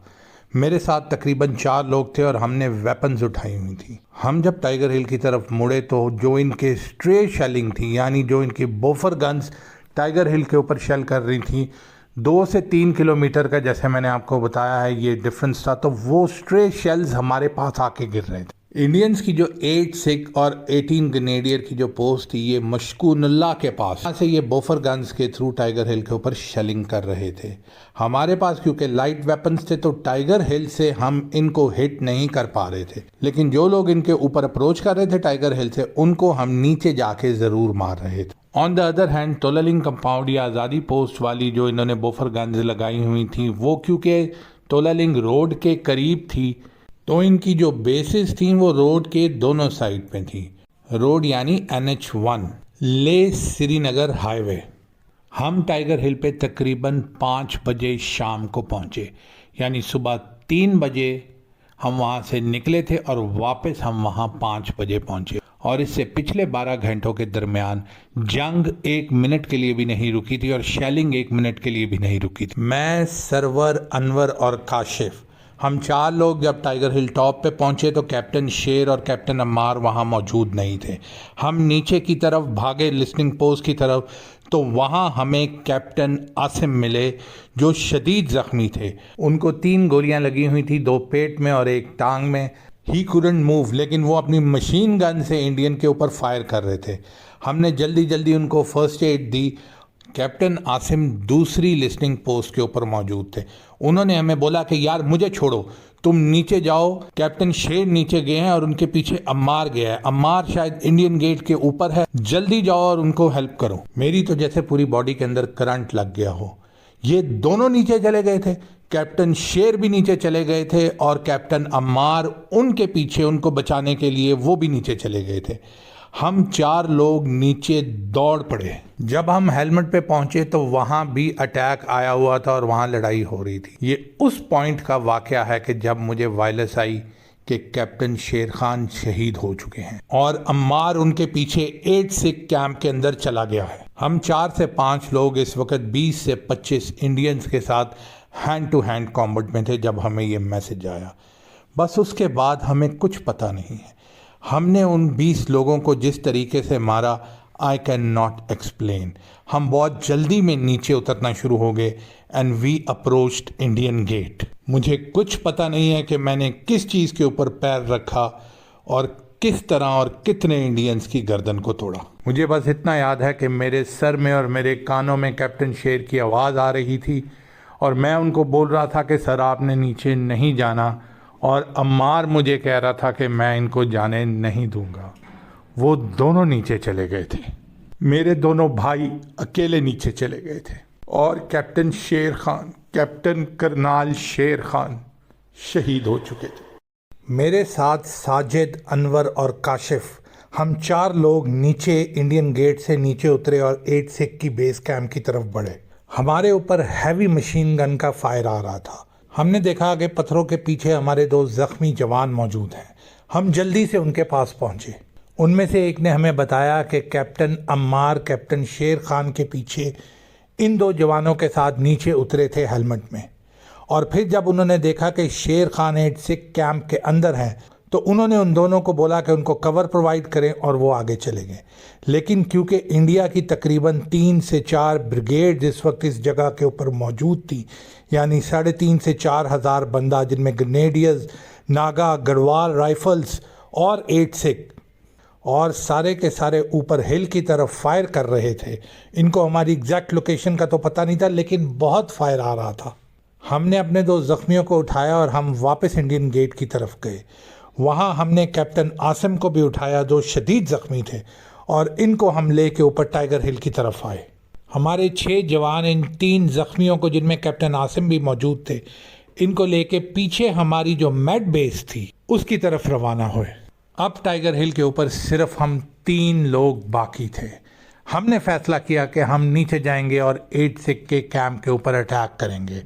हम जल्दी नीचे उतरे और सारी लिस्निंग पोस्ट को हमने क्रॉस किया जहां कोई भी मौजूद नहीं था, लेकिन इंडियंस को ये पता नहीं था। हम नीचे उतरे और हमने 8 सिख कैंप की तरफ अप्रोच करना शुरू किया। हम अभी तकरीबन 200 मीटर के फासले के ऊपर होंगे कि 8 सिख वालों ने दोबारा से आर्टिलरी को कह के हमारे पे शेलिंग शुरू कर दी और नीचे से हमारे ऊपर शदीद फायरिंग भी शुरू कर दी। हम सिर्फ 3 लोग थे और वो 3,500 से 4,000। हर तरफ से गोलियां आ रही थी, हर तरफ से बॉम्ब्स आ रहे थे, हर तरफ से आरपीजीज आ रही थी और हर जगह शेल्स गिर रहे थे। हम तीनों को शार्पनर्स लगे हुए थे। हमने वहां कवर लिया और हम इंडियन से लड़ते रहे। थोड़ी देर बाद उनकी फायरिंग बंद हो गई और हमने पीछे हेलमेट में जाके पोजीशन ले ली। It was only 3 of us and we had to defend Tiger Hill. जब मैंने अपने जवानों से पूछा तो उन्होंने मुझे बताया कि कैप्टन शेर खान अकेले 8 सिख कैंप के ऊपर उन्होंने अटैक किया और वो पहले नीचे हेलमेट में आए और उन्होंने अपने जवानों को बचाया। उसके बाद वो इंडियन गेट में गए, वहाँ उन्होंने अटैक रिपल्स किया, लेकिन वहाँ से वापस ऊपर आने के बजाय वो आगे 8 सिख कैंप में चले गए। इसका रीज़न बहुत से लोगों को समझ नहीं आई, लेकिन क्योंकि मैं कैप्टन शेर खान को जानता था तो मुझे पता था कि इसका क्या रीज़न है। कैप्टन शेर खान को इस चीज़ का पता था कि हमारे पास किसी पोस्ट के ऊपर एमुनिशन नहीं है और हमारे 10 से 12 लोग वहाँ मौजूद हैं और इंडिया जैसे 3 से 4 ब्रिगेड्स लेके ऊपर अटैक कर रहा है। तो कैप्टन शेर खान नीचे 8 सिख के कैंप के ऊपर इसलिए गए कि वो वहाँ जाके अटैक करेंगे और जब वो वहाँ अटैक करेंगे तो इंडियंस इंगेज होंगे और उनका जो प्लान ऊपर अटैक करने का था वो डिले हो जाएगा एंड बाय द टाइम हमारे ट्रूप्स को ऊपर एमुनिशन मिल जाएगी। कैप्टन शेर खान को ये तो बहुत अच्छे तरीके से पता था कि इस टाइम के ऊपर जिंदा वापस आना तो नामुमकिन है। 3 से 4,000 बंदा वहाँ मौजूद है, लेकिन उन्होंने ये फैसला इसलिए किया कि मेरे 12 बंदे जो पोस्टों पे हैं जिनके पास असला नहीं है वो बच जाएं। इसमें कोई शक नहीं कि कैप्टन शेर खान का ये प्लान कामयाब हो गया। इंडियंस कैप्टन शेर खान के 8 सिख कैंप में जाने के बाद ऊपर नहीं आए, हम ही नीचे गए। लेकिन कैप्टन शेर खान को ये नहीं पता था कि अम्मार ज्यादा देर तक अपनी पोजीशन पे नहीं रुकेगा जब वो शेर खान को मौजूद नहीं पाएगा। यही हुआ।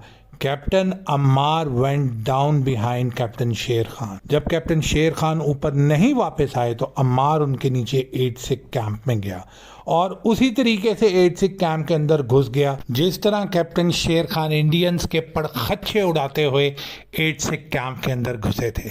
लेकिन जब कैप्टन शेर खान वहां गए थे तो इंडियंस को ये लग रहा था कि वो कैप्टन शेर खान को जिंदा पकड़ सकते हैं, जिसके अंदर उन्होंने कैप्टन शेर खान के ऊपर फायर नहीं किया और कैप्टन शेर खान को पकड़ने के लिए 15 से 20 अपने कमांडोज भेजे, जिनको कैप्टन शेर खान ने जहन्नुम वासिल किया। जब इंडियंस ने ये देखा कि कैप्टन शेर खान तो उनके बंदे मारी जा रहे हैं तो उन्होंने मशीन गन का फायर खोल दिया।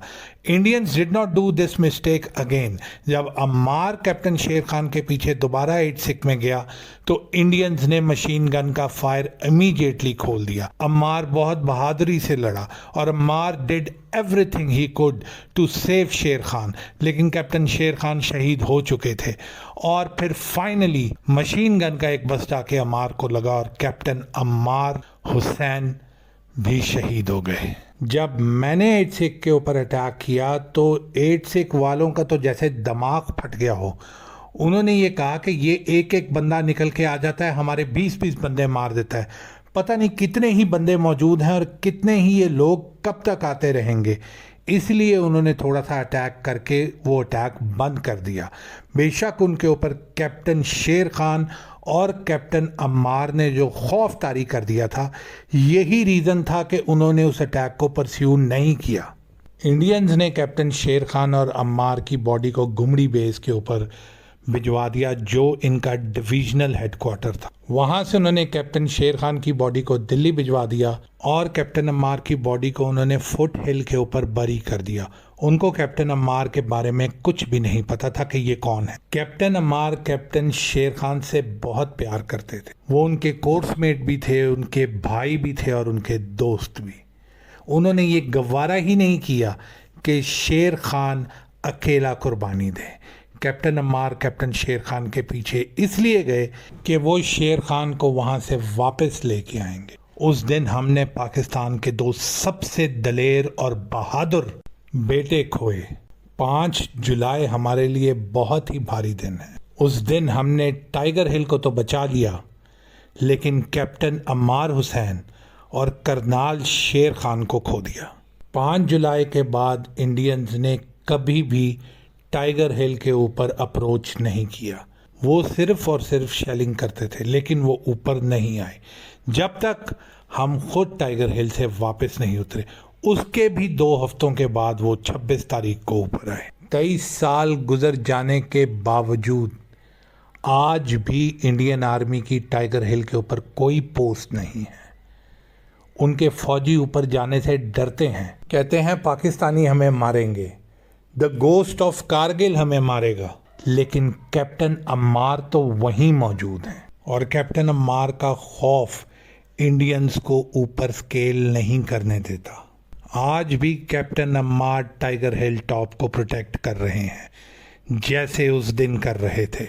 My dear elder brother, the pride of SSG, अल्लाह ताला आपके दर्जात को और बुलंद करे और पाकिस्तान पे रहम फरमा दे और अपना करम फरमा दे और कैप्टन करनाल शेर खान जैसे और अम्मार हुसैन जैसे बहादुर बेटे इनायत फरमाए। आप सबसे मेरी गुजारिश है कि कैप्टन अम्मार हुसैन के लिए फातिहा ख्वानी करें और उनके लिए दुआ करें कि अल्लाह ताला उनके दर्जात को मज़ीद बुलंद फरमाए। इधर आपको एक वाक़या बताता हूँ कि हज़रत अयूब अंसारी जब इस्तांबुल को फ़तह करने के लिए मुसलमान वहाँ अटैक कर रहे थे, क्योंकि हजूर सल्लल्लाहु अलैहि वसल्लम की हदीस थी कि बेहतरीन सिपा सलार होगा, फातेह होगा जो कस्तंतुनिया को फ़तह करेगा। तो उस हदीस को परस्यू करने में मुसलमान 700 साल इस्तांबुल के ऊपर हमले करते रहे और ये हमले हज़रत उमर रज़ी अल्लाह ताला अन्हो के दौर से ये स्टार्ट हुए। तो जब हज़रत अयूब अंसारी जो सहाबी रसूल थे, जिनके घर हजूर सल्लल्लाहु अलैहि वसल्लम ने मदीना में क़याम किया था हिजरत के वक्त, वो भी वहाँ इस्तांबुल में लड़ रहे थे, लेकिन मुसलमान इस्तांबुल के अंदर दाखिल नहीं हो पा रहे थे। तो उम्र की वजह से और अपनी सेहत की वजह से जब वो फौत होने लगे तो उन्होंने वसीयत की कि मुझे वापस मदीना मत लेके जाना, बरी me on the gates of Istanbul, ताकि मेरे रिश्तेदार, मेरे भाई, मेरे मुसलमान मेरी वजह से वापस इस्तांबुल आते रहें जब तक कि हम कस्तंतुनिया को फतह नहीं कर लेते। ऐसे ही किया गया और उनको इस्तांबुल के गेट्स के ऊपर उनको दफना दिया गया। सदियां गुजर गईं, सिटी का लैंडस्केप बदल गया, वो लोग फौत हो गए जिन्होंने उनको दफनाया था। 700 ईयर्स पास्ट। 21 साल के एक नौजवान सुल्तान महमद फातेह ने कस्तंतुनिया को फतह किया। किसी को हज़रत अयूब अंसारी रज़ी अल्लाह ताला अन्हो के बारे में कुछ नहीं पता था कि उनकी कब्र आखिर है कहाँ। एक रात सुल्तान महमद फातेह को हजूर सल्लल्लाहु अलैहि वसल्लम ख्वाब में आते हैं और उस जगह की लोकेशन दिखाते हैं जहां हज़रत अयूब अंसारी की कब्र मौजूद है। सुल्तान फातेह अगले दिन वहां जाता है और वहां खुदाई की जाती है और उनको हज़रत अयूब अंसारी रज़ी अल्लाह ताला अन्हो की कब्र मिलती है। हज़रत अयूब अंसारी रज़ी अल्लाह ताला अन्हो का मज़ार इस्तांबुल से तकरीबन 45 मिनट्स की दूरी पर है। कैप्टन अम्मार हुसैन की बॉडी टाइगर हिल पे इसलिए मौजूद है क्योंकि हमने उसके लिए टाइगर हिल जाना है। हम अम्मार को वापस लेके आएंगे। इस चीज़ का जवाब मैं आपको दे चुका हूँ कि अल्लाह ताला कैसे हमें उस लोकेशन के बारे में बताएगा। बिइज़्निल्लाह, ला तक़नतू मिन रहमतिल्लाह, अल्लाह की रहमत पे यकीन रखिए। एंड इंशाअल्लाह अल्लाह ताला will keep protecting his grave जब तक हम वहाँ पहुँचते नहीं हैं। हम टाइगर हिल जाएंगे। हम कैप्टन अम्मार को जल्द वापस लेके आएंगे और हम टाइगर हिल का नाम कैप्टन शेर खान की वसीयत के मुताबिक शेर खान हिल रखेंगे। अब टाइगर हिल के चक्कर में इंडिया ने अपना पूरा इंडिया बर्बाद करवाना है तो ये उसकी चॉइस है। हम टाइगर हिल तो लेंगे ही लेंगे। हमारा अम्मार आज भी अपनी G3 पकड़े उधर खड़ा है। We will come for you brother, बिइज़्निल्लाह, इंशाल्लाह। सरवर से मेरी पहली मुलाकात SSG के हेडक्वार्टर तरबेला के अंदर हुई, जहां सरवर ट्रेनिंग ले रहा था और मैं भी एक कोर्स के सिलसिले में वहां गया था। उस कोर्स में सरवर मेरे साथ था और इसके अंदर हैंड टू हैंड कॉम्बैट के अंदर अपनी स्किल्स को शार्प भी करना था और ब्लंट भी। शार्प एजिलिटी के लिए और ब्लंट मैसिव स्ट्राइक यानी ताकतवर ज़र्ब के लिए। तलवार का जितना तेज़ होना आपके लिए जंग के अंदर मुफीद है, उससे कई ज़्यादा तलवार का मजबूत होना ज़रूरी है। SSG का डेमोलिशन कोर्स कुछ ऐसे ही है। सिर्फ हाथ का तेज़ी से चलना ही मकसूद नहीं है, उस हाथ की लगाई हुई ज़र्ब का गोश्त को काटते हुए हड्डी तक पहुंचना भी बहुत इम्पोर्टेंट है। कभी आपने शेर को देखा है, एक चपेड़ जब मारता है तो जिल्द की सारी तह और हड्डियों को चीरता हुआ निकल जाता है। बच्चे ये दुआ करना कि SSG के हत्थे ना चढ़ो, वरना जैसे गीले कपड़े को निचोड़ के सीधा किया जाता है, उसी तरीके से आपके जिस्म, आपकी रूह और आपके ज़मीर को तीनों को अलग-अलग करके रख देंगे। फिर इन तीनों चीज़ों को वापस एक जगह के ऊपर इकट्ठा करना खाला जी का वाड़ा नहीं है। सर्वर के अंदर जान तो काफ़ी ज़्यादा थी, लेकिन उसको एजिलिटी के ऊपर ट्रेन करना बहुत ज़रूरी था। SSG के अंदर एक एक जवान 50-50 SSG के ही जवानों के साथ लड़ता है और ट्रेन होता है। आप कह सकते हैं कि डंडे सोटे मार खा खा के इनके जिस्म की जो जिल्द है फौलाद से भी ज़्यादा मजबूत हो चुकी होती है। सर्वर अपना कोर्स कर कर अपने यूनिट के अंदर चला गया और मैं अपने यूनिट के अंदर। कारगिल की जंग के अंदर हमारी मुलाकात तोलालिंग के ऊपर हुई। तोलालिंग के ऊपर हमारी लिसनिंग पोस्ट के ऊपर उस दिन बहुत ही सवेर किस्म का अटैक आया हुआ था। शेलिंग भी हो रही थी, फायरिंग भी हो रही थी। और आपको पता है क्योंकि तोलालिंग जो है वो हलियाल से करीब है, इंडियन बेसिस से करीब था, तो बहुत ही हैवी फायर आ रहा था। हम लोग उस वक़्त आज़ादी पोस्ट के ऊपर मौजूद थे और आज़ादी पोस्ट पे जब हमने देखा कि ये फायर बहुत हैवी है तो हम वहाँ से निकले और हमें आज़ादी पोस्ट से निकले तकरीबन 3 से 4 घंटे हो चुके थे और हम देख सकते थे कि ये लड़ाई बहुत ही शदीद हो रही है। खैर बड़ी मुश्किलात से और जल्द अज जल्द हम तोलालिंग के ऊपर पहुँचे, पीक के ऊपर, और फिर वहाँ से नीचे हम जो तोलालिंग की लिसनिंग पोस्ट थी वहाँ तक पहुँचे तो हमने देखा तकरीबन 50 से 60 मीटर पर हमारी पोस्ट से इंडियंस की लाशें पड़ी हुई हैं और हमारे भी काफ़ी लोग वहाँ ज़ख्मी थे। चारों तरफ खून ही खून था, पत्थरों के ऊपर खून और जिस्म के आज़ा गिरे पड़े हुए थे, बंदे पूरे फटे पड़े थे। भारतीयों की आंतड़ियाँ जो थी वो बाहर निकल के गिरी हुई थी, क्योंकि आपको पता है कि इतने पास से जब मशीन गन का फायर लगता है फिर कुछ भी नहीं बचता आपका। खैर सबसे पहले तो हमने आके पोजीशनें संभाली, मशीन गन मैंने संभाली और मेरे साथ जो लोग थे उन्होंने अपनी गन्स की पोजीशन संभाली और हमने काउंटर अटैक इंडियंस के ऊपर करना शुरू कर दिया। जब हमने इंडियंस के ऊपर काउंटर अटैक किया तो तकरीबन 2 से 2.5 घंटे हम मज़ीद उनसे लड़ते रहे और फिर फाइनली जाके जब उनका काफ़ी ज़्यादा नुकसान हो गया तो वो पीछे रिट्रीट करना शुरू हो गए। हमारे तकरीबन 2 लोग शहीद हो चुके थे और तकरीबन 9 हमारे लोग शदीद ज़ख्मी थे।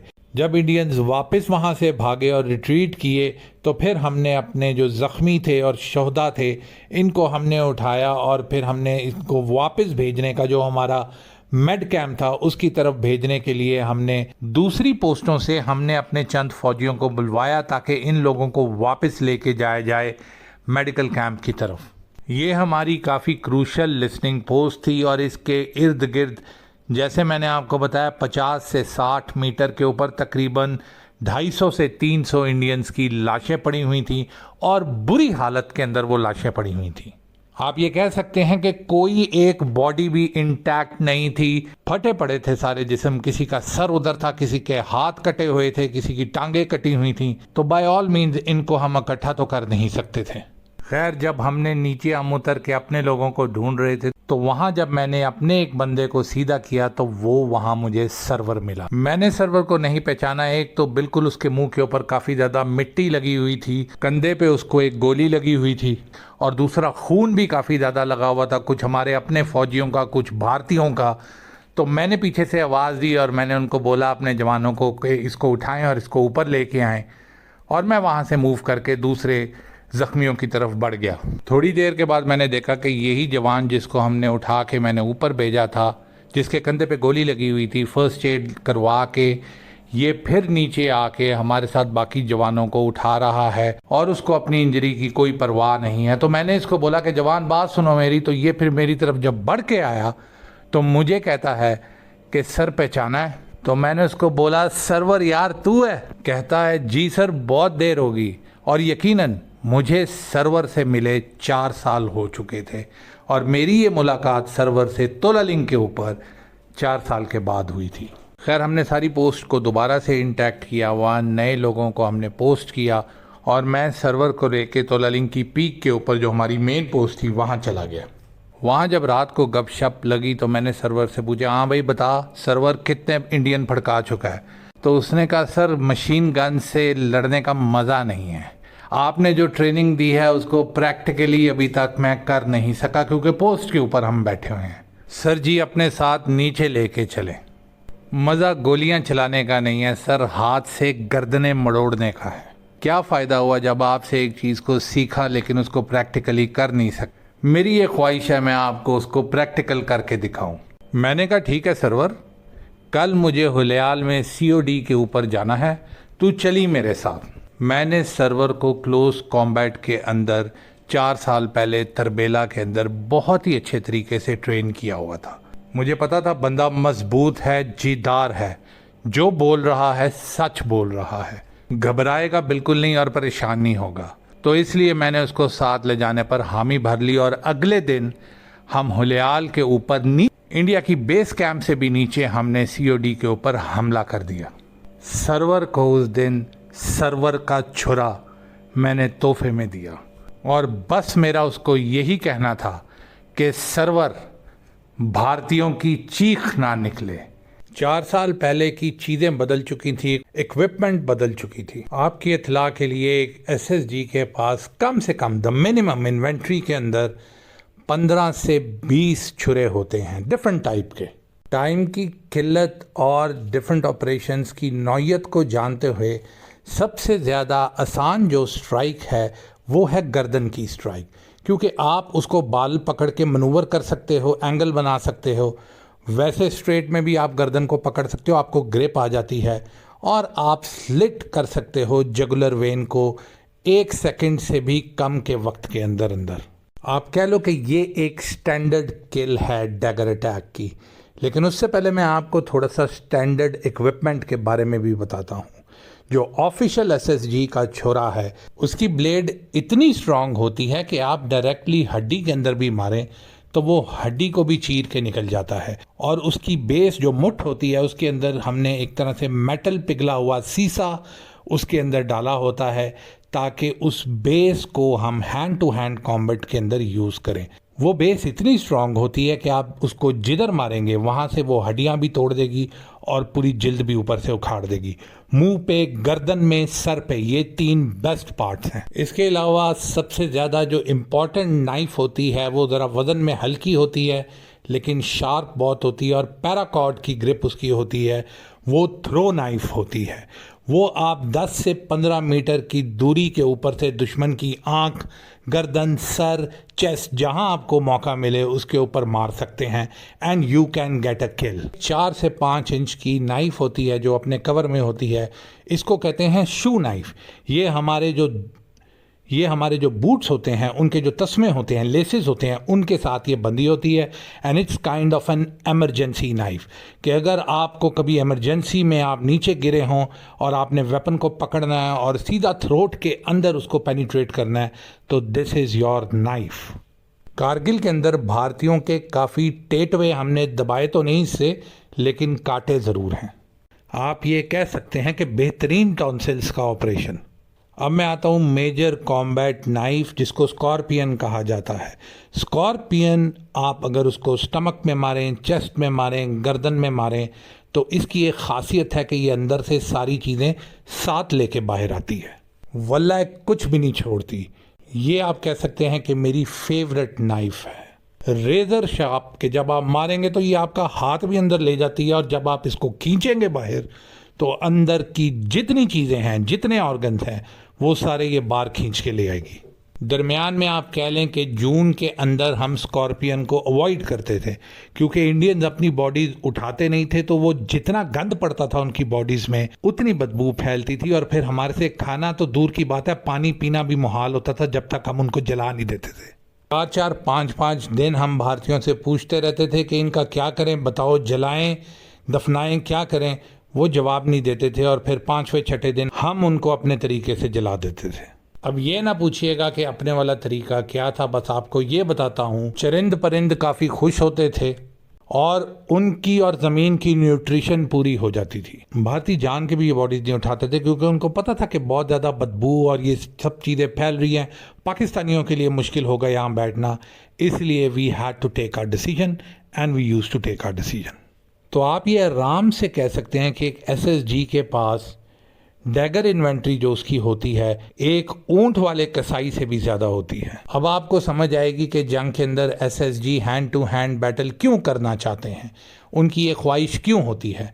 क्योंकि देखें, लाइव किल का जो मज़ा है और लाइव किल के ऊपर जो ट्रेनिंग है वो भूसा और रुई भरे हुए डिकॉयज़ के अंदर मार के मज़ा नहीं आता। और कारगिल की जंग के अंदर जहां इंडियंस ने इतने ज़्यादा फ़ौजी, 7.5 लाख फ़ौजी भेज दिए थे और हमारी एक्सेस के अंदर वो आ गए थे, तो आप सोच लें कि ट्रेनिंग का लेवल और प्रैक्टिस का लेवल स्काई रॉकेटेड हो गया था। इसीलिए हमारी किल टीम को बहुत मज़ा आया कारगिल के अंदर। दुनिया का निज़ाम है, किसी एक का मज़ा दूसरे की कमबख्ती है। शौक की बात है, मारने के 1000 तरीके हैं भारतीय फ़ौजियों को, लेकिन इन सब के ऊपर सर्वर छुरा ये चाहता था कि वो मज़ीद इसको इम्प्रोवाइज़ करे। तो उसके शौक़ और उसकी ख्वाहिश को पूरा करने के लिए चंद तरीके हमने कारगिल के अंदर मज़ीद इनोवेट किए।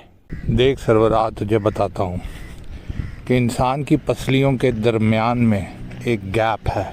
ये पकड़, ये हाथ लगा इधर, ये पता तुझे चल रहा है ना, ये जगह। जब आप इस जगह के ऊपर अपने डैगर को पेनिट्रेट करोगे, इतना इसको अंदर करना है कि तू पीछे वाले दंदों तक पहुंच जाए, क्योंकि अगले दंदों से हड्डी कटनी नहीं है। और एक और चीज़, हाथ को सीधा रखना है अपना, मोड़ना नहीं है, मोड़ेगा तो हाथ फंसेगा। हाँ जवान, M I clear? Nanga Parbat की आबशार की तरह क्लियर सर। काम ख़त्म नहीं हुआ, अब आती है तेरी कलाई की और तेरी फोरआर्म की ताकत। ये इधर इस एज पे रख के ऊपर खींचना है, सिंगल हैंड है, याद रखी। आए देख, जान लगती है ना, लेकिन जान से ज़्यादा अक्ल लगाना ज़रूरी है। ये देख मेरे हाथ को, इसी एंगल में, ये ऊपर, ये गई एक, ये गई दो, ये गई तीन। थोड़ा सा भी साइड पर हुआ तो छुरा अड़ेगा। इंसान के पूरे जिस्म का वेट उसके कॉलर बोन के ऊपर लटका हुआ है। यहाँ पे आके छुरा रुकेगा ही रुकेगा, लेकिन यहाँ तूने अपनी कलाई को मोड़ना है। ये दिखा अपनी उंगली, ये देख, ये जगह, ये जो जगह है, इधर से तूने कलाई को ट्विस्ट करना है तो ये कटेगी। चल आजा, अब करके दिखा। हाँ सरवर, कान टूटे का तो पता है ना तुझे, कान टूटा बदमाश। और ये असल में जो पहलवान होते हैं, जब वो आपस के अंदर प्रैक्टिस करते हैं तो वो कान के ऊपर हाथ ज़ोर से लगता है तो कान की हड्डी टूट जाती है। तो ऐसे ना हो कि मुकाबले के अंदर ऐसा हो, तो इसलिए वो पहले से ही अपनी कान की हड्डी को तोड़वा लेते हैं, इसीलिए उनको कान टूटा कहा जाता है। सरवर तू तो नहीं है कान टूटा? नहीं नहीं सर, जाने दे, मैं शरीफ आदमी हूँ। हाँ, लेकिन हमारे मोहल्ले में कान टूटे काफ़ी थे। हाँ, अब तो ज़्यादातर ऐसे होता है, हर बदमाश जो है अपने आप को कान टूटा कहता है। कान उनके फिर भी कायम होते हैं। हमारे पेशे में तो गोलियां कान को ऐसे छू के गुजरती हैं जैसे शबनम फूल को छू के निकलती है। हमारे उस्ताद हमें कहते थे कि अगर तुम्हारे कान के ऊपर गोली छू के नहीं गुजरी तो तुम गाजी नहीं बने। तो मैं उनसे पूछता था कि सर अगर कान पे गोली छू के नहीं गुजरी तो इसका मतलब आंख के दरमियान लग गई है। तो आगे से वो हंसते थे और कहते थे कि यही तो कह रहा हूँ कि फिर तू गाजी नहीं, शहीद होगा। तुम्हारा दिमाग एक ऐसी मशीन है जो सोते हुए भी वैसे ही काम करता है जैसे जागते हुए, इसीलिए तुम्हें ख्वाबों में तरह तरह की चीज़ें दिखा रहा होता है जब तुम सो भी रहे होते हो। हर मशीन का एग्जॉस्ट है तो इसका भी एग्जॉस्ट है नाक के अंदर, इसको ठंडा रखने के लिए। लेकिन इसके एग्जॉस्ट कान में भी हैं, जिनके आगे पतला सा कान का पर्दा होता है। कान के अंदर से जो स्ट्राइक है, कान टू कान, एयर टू एयर, उसमें बचना नामुमकिन है। और दिमाग तो ठंडा होगा ही होगा, लेकिन जिस्म भी एक सेकंड के अंदर अंदर ठंडा हो जाता है। लेकिन ये मेरे हाथ की तरफ देख, छुरे को इस तरह पकड़ना है और इस तरह टिप को पेनिट्रेट करना है। आज भारतीय राजपूतों से मुलाकात है शाम में, यही करना है वहाँ। नहीं नहीं, ऐसे नहीं, ये देख मेरा हाथ, हाँ ये देख, ऐसे सही तरह ग्रिप कर। इस स्ट्राइक के लिए ग्रिप इस तरह होना बहुत ज़रूरी है। सरवर, आज सुबह हमें एम्बुश करना है। तुझे याद है ना तरबेला में मैंने तुझे स्टेल्थ अटैक के लिए क्या सिखाया था? क्या सिखाया था? Move number 4। आपका पसीना अगर ज़मीन पर गिरा तो वहाँ पहुँचने से पहले स्नाइपर की गोली आपकी आंखों के दरमियान लग चुकी होगी। ये हमारा स्टेल्थ अटैक है। ये पीछे से शोल्डर के शाने देख, जैसे गाड़ी का गियर बदलता है ना, एक स्ट्राइक में इस पॉइंट से इसने अंदर जाना है और ये इसने घूमना है 5वां गियर। 5वें गियर के बाद किसी भी गाड़ी की उड़ान को रोकना काफ़ी मुश्किल हो जाता है, लेकिन यहाँ भारतीयों की ज़िंदगी उसी सेकंड रुक जाएगी। आज आगे मेरे साथ तू आएगा। एम आई क्लियर जवान? Yes sir. नांगा पर्वत की आबशार की तरह क्लियर। सर जी, ये जो आपने मुझे छुरा दिया, इसके ऊपर ये लकीरें किस चीज़ की हैं? यार सरवर, ये एक ख़ास तरह का स्टील है, एक ख़ास तरह का लोहा तू कह ले होता है। इसको मार मार कर फॉर्ज कर कर के पतला करते हैं, फिर उसके ऊपर एक और पट्टी लगाते हैं, फिर उसको पतला करते हैं और जोड़ते हैं। वो खुद ही जुड़ जाती है मारने की वजह से। फिर उसको एक बार फिर लगाते हैं। ये जो तेरा छुरा है, इसके अंदर 40 लेयर्स हैं, यानी 40 शीट्स हैं इसके अंदर। जैसे हमने तुझे मार मार कर ट्रेन करके सख्त जान किया है, वैसे ही तेरे लिए जो छुरा मैं लाया हूँ उसको भी मार मार के सख्त किया है। और ये ऊपर जो तू क्लिप देख रहा है इसकी एज के ऊपर, ये क्लिप है प्लकर। ये भी स्टेल्थ अटैक में तेरे काम आएगी। देख, इंसान की किसी जगह को भी जब आप काटते हो तो एक निज़ाम है अल्लाह ताला का, किसी भी जानवर का, इंसान का, कि उसकी जो बॉडी है उसको दोबारा से रिकवरी करती है, उस ज़ख़म को भरती है। लेकिन अगर आप उसकी किसी नाड़ को प्लक आउट कर दो, खींच के बाहर निकाल दो और काट दो, तो उसकी रिकवरी नहीं होती और 2 मिनट के अंदर अंदर सारा खून बाहर होता है। आज रात को हमने गोरखों के यूनिट के ऊपर अटैक करना है। बड़ी बकवास करते हैं ये। आज इनकी कुकड़ी को गर्दन से पकड़ के हलाल करना है। देखते हैं इनकी कुकड़ी चलेगी या सर्वर का छुरा। नहीं, इस अटैक के लिए इतनी ज़ोर से ग्रिप नहीं करनी, हाथ नरम रखना है। 3 इंच से नीचे नहीं जा सकते, वरना गर्दन की नाड़ गई। वो ना तजर्बाकार नर्सों वाला काम नहीं करना कि बरनूला लगाने के लिए नाड़ ही नहीं मिलती। ये तेरा मास्टर अटैक है सर्वर। आज गोरखों पे तूने ये कर दिया तो तेरा नाम सर्वर छुरा। चंद दिनों के अंदर अंदर ही सर्वर ने अपना नाम सर्वर छुरा मशहूर करवा लिया। और भारतीय रेजिमेंट्स, हर रेजिमेंट जहाँ जहाँ हमने अटैक किया उसके बारे में बात करना शुरू हो गए। उसके नाम से डरते थे, खौफ ज़दा थे, खुदकुशियाँ कर लेते थे अगर उनके कमांडिंग ऑफिसर्स उनको ऊपर भेजते थे और इनको पता होता था कि सर्वर छुरा ऊपर मौजूद है, तो ये ऊपर जाने के बजाय अपने सर में खुद ही गोली मार लेते थे। मेरे ख्याल में ये उनके लिए बेहतर था, खुद ही अपनी ज़िंदगी को ख़त्म कर लें, ना कि इस तरह की मौत उनके नसीब में हम लेके आएँ। पाकिस्तानी फ़ौज ने अपनी सारी ट्रेनिंग जंग के महाज के ऊपर की है। मैं 20 साल का था, 2nd लेफ्टिनेंट, जब मुझे ट्रेनिंग के फौरी बाद जंग के महाज पे भेज दिया गया। There is no better training centre than the battlefield itself. जंग के महाज से बेहतर कोई दरसगाह नहीं है।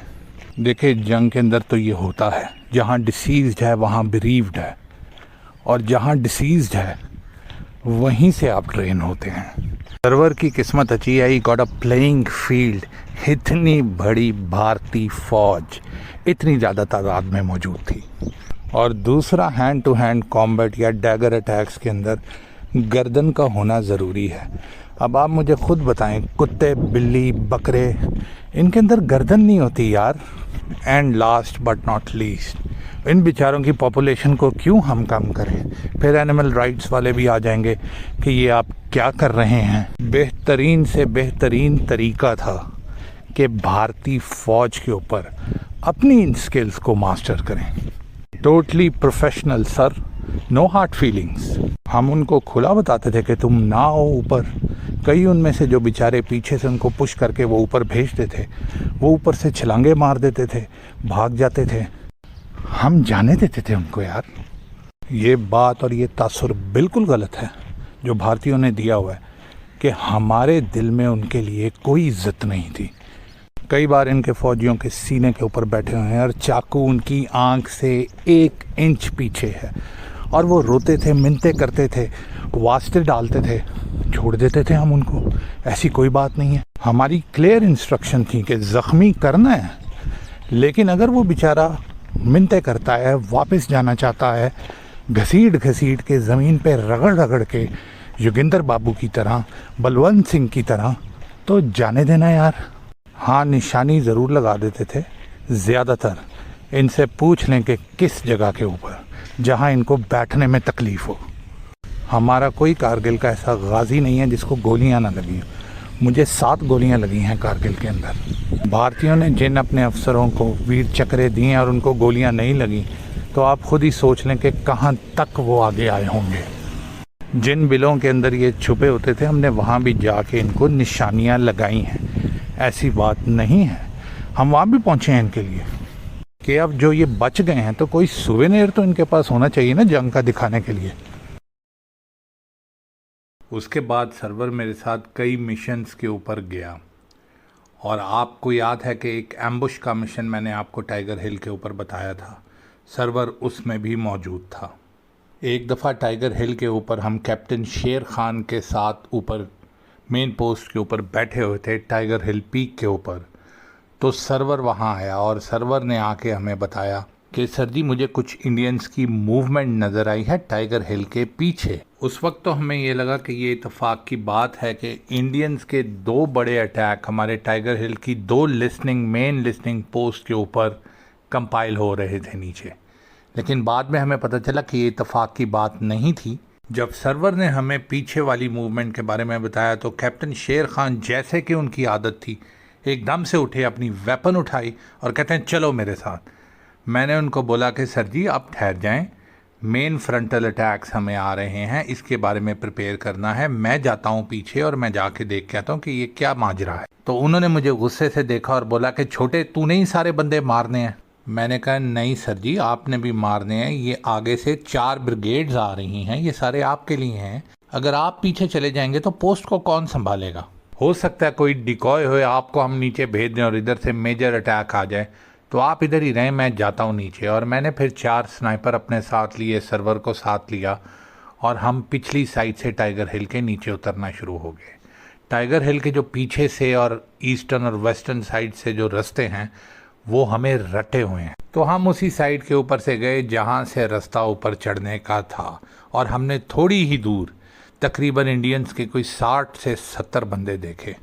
लगता है रात को किसी वक्त ये पैरा कमांडोज एयरबॉर्न हुए थे, हेलीबॉर्न हुए थे और ये अपनी जगह के ऊपर ही बैठे हुए थे। मैंने पीछे अपनी बेस के ऊपर कॉल की और मैंने कहा कि उनसे पता करता हूँ कि इनका कहाँ है, कोई सप्लाई लाइंस तो इनकी नहीं है पीछे।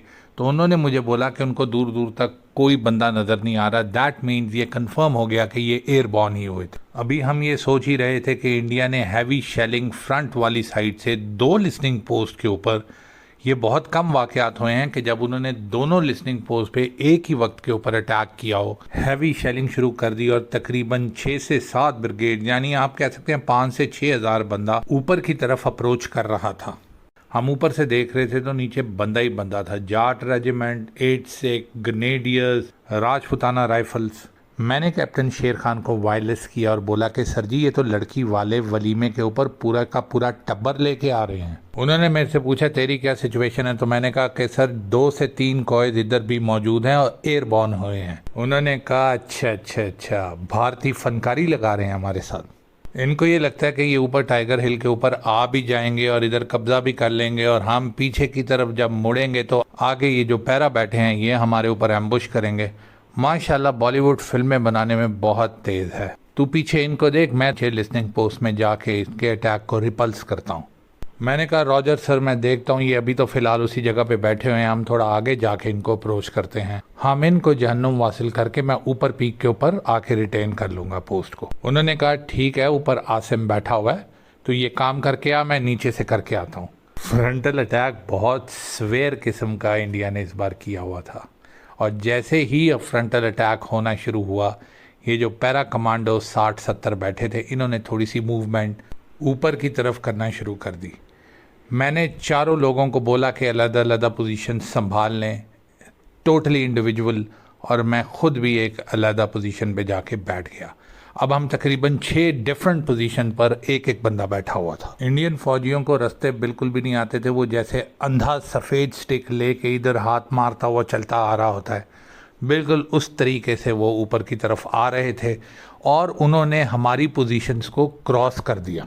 मैंने सर्वर को और लड़कों को बताया हुआ था कि फायर नहीं करना, इनको एक दफ़ा ऊपर आने दो, लेट्स सी कि ये कहाँ तक आते हैं। जब उन्होंने मेरी पोजीशन को क्रॉस किया तो एक को तो मैंने हाथ लंबा करके दबोचा और उसकी गर्दन के अंदर अपना डैगर घुसेड़ दिया। कोशिश यकीनन की होगी उसने चीख मारने की, लेकिन निकली नहीं।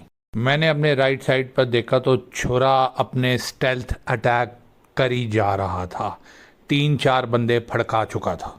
इतने में एक ज़ोरदार धमाका हुआ जो मेरे ख्याल में शेल हमारे पास आके गिरा, लेकिन इंडियन फौजी पैनिक कर गए और उन्होंने फायर खोल दिया। इधर उधर पत्थरों में गोलियां मारना शुरू हो गए। टाइगर हिल के पत्थर भी कोई आम पत्थर हैं, वो पत्थरों से डिफ्लेक्ट होके गोलियां इनके 3-4 लोगों को लग गईं। अब इन्होंने चीखना चिल्लाना शुरू कर दिया और पीछे की तरफ भागना शुरू कर दिया। इसके ऊपर इन्होंने मेरे सारे एम्बुश को बर्बाद कर दिया। मैं चाह रहा था कि कम से कम 30-35 लोग तो इनके हम डैगर्स से डाउन करें, लेकिन इनकी हरकतों की वजह से हमें फायर खोलना पड़ा और वो 30-35 लोग डैगर नहीं SMG से हमें मारने पड़ गए। सरवर ने एसएमजी उठाई और इनके पीछे भागना शुरू कर दिया और इन्होंने वापस जिस रास्ते से ऊपर चढ़े थे इन्होंने नीचे की तरफ भागना शुरू कर दिया।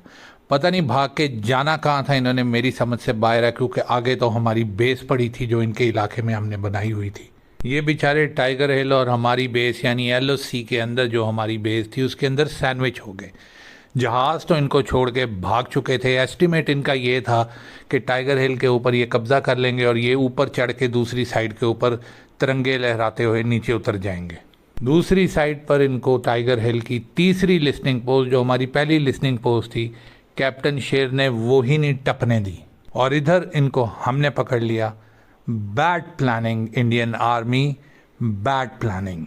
खैर मैं मुतमईन था। मैंने कैप्टन रिजवान को, जो हमारी बेस के ऊपर, जो हमारे मेट कैंप के साथ हमारी बेस थी इंडियन साइड के ऊपर, उनको मैंने वायरलेस किया कैप्टन रिजवान को और मैंने बोला कि रिजवान यार ये इंडियन भाग के पीछे आ रहे हैं। उसने कहा यार यहाँ से तो कोई विजुअल नहीं है, लेकिन अगर आएंगे तो हम इनको निबड़ लेंगे, तुम टेंशन मत लो। इतने में मैंने इधर उधर देखा तो सर्वर मौजूद नहीं था।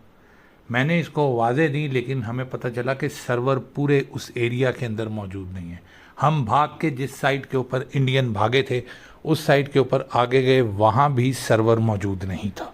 हमने जो 30-40 इंडियन मारे थे उनकी बॉडीज़ को भी हमने देखा और नीचे के सर्वर कहीं वहाँ तो नहीं मौजूद, लेकिन अल्हम्दुलिल्लाह सर्वर वहाँ तो नहीं मौजूद था, लेकिन हमें समझ नहीं आ रही थी कि सर्वर गया तो गया कहाँ। इतने में हमारे एक जवान ने बताया कि सर्वर एसएमजी लेके उनके पीछे पीछे भाग गया। मैंने कैप्टन रिजवान को कॉल की और मैंने उसको बोला कि 4 बंदे वो फौरी आगे की तरफ टाइगर हिल की तरफ भेजे, हम इस साइड से नीचे उतर रहे हैं क्योंकि सर्वर इज़ मिसिंग। सर्वर पता नहीं कहाँ इंडियन फौजियों के पीछे भाग गया। रिजवान ने मुझे बोला कि तू ऊपर की तरफ जा, आसिम की मुझे वायरलेस आई है, मैं इधर सर्वर को देखता हूँ, मैं खुद जा रहा हूँ।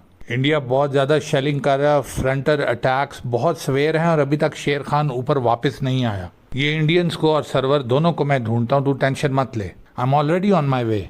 मैंने आसिम को वायरलेस किया तो आसिम ने मुझे बोला कि तू नीचे ही रह, मैं ऊपर कवर किए हुआ हूँ। तो मैं एक साइड से नीचे उतरना शुरू हो गया सर्वर की तलाश में और दूसरी साइड से कैप्टन रिजवान जो है वो ऊपर की तरफ आना शुरू हो गया। इतने में हमें नीचे से यानी मेरे और रिजवान के दरमियान से हमें गन फायर की आवाज़ आना शुरू हो गई।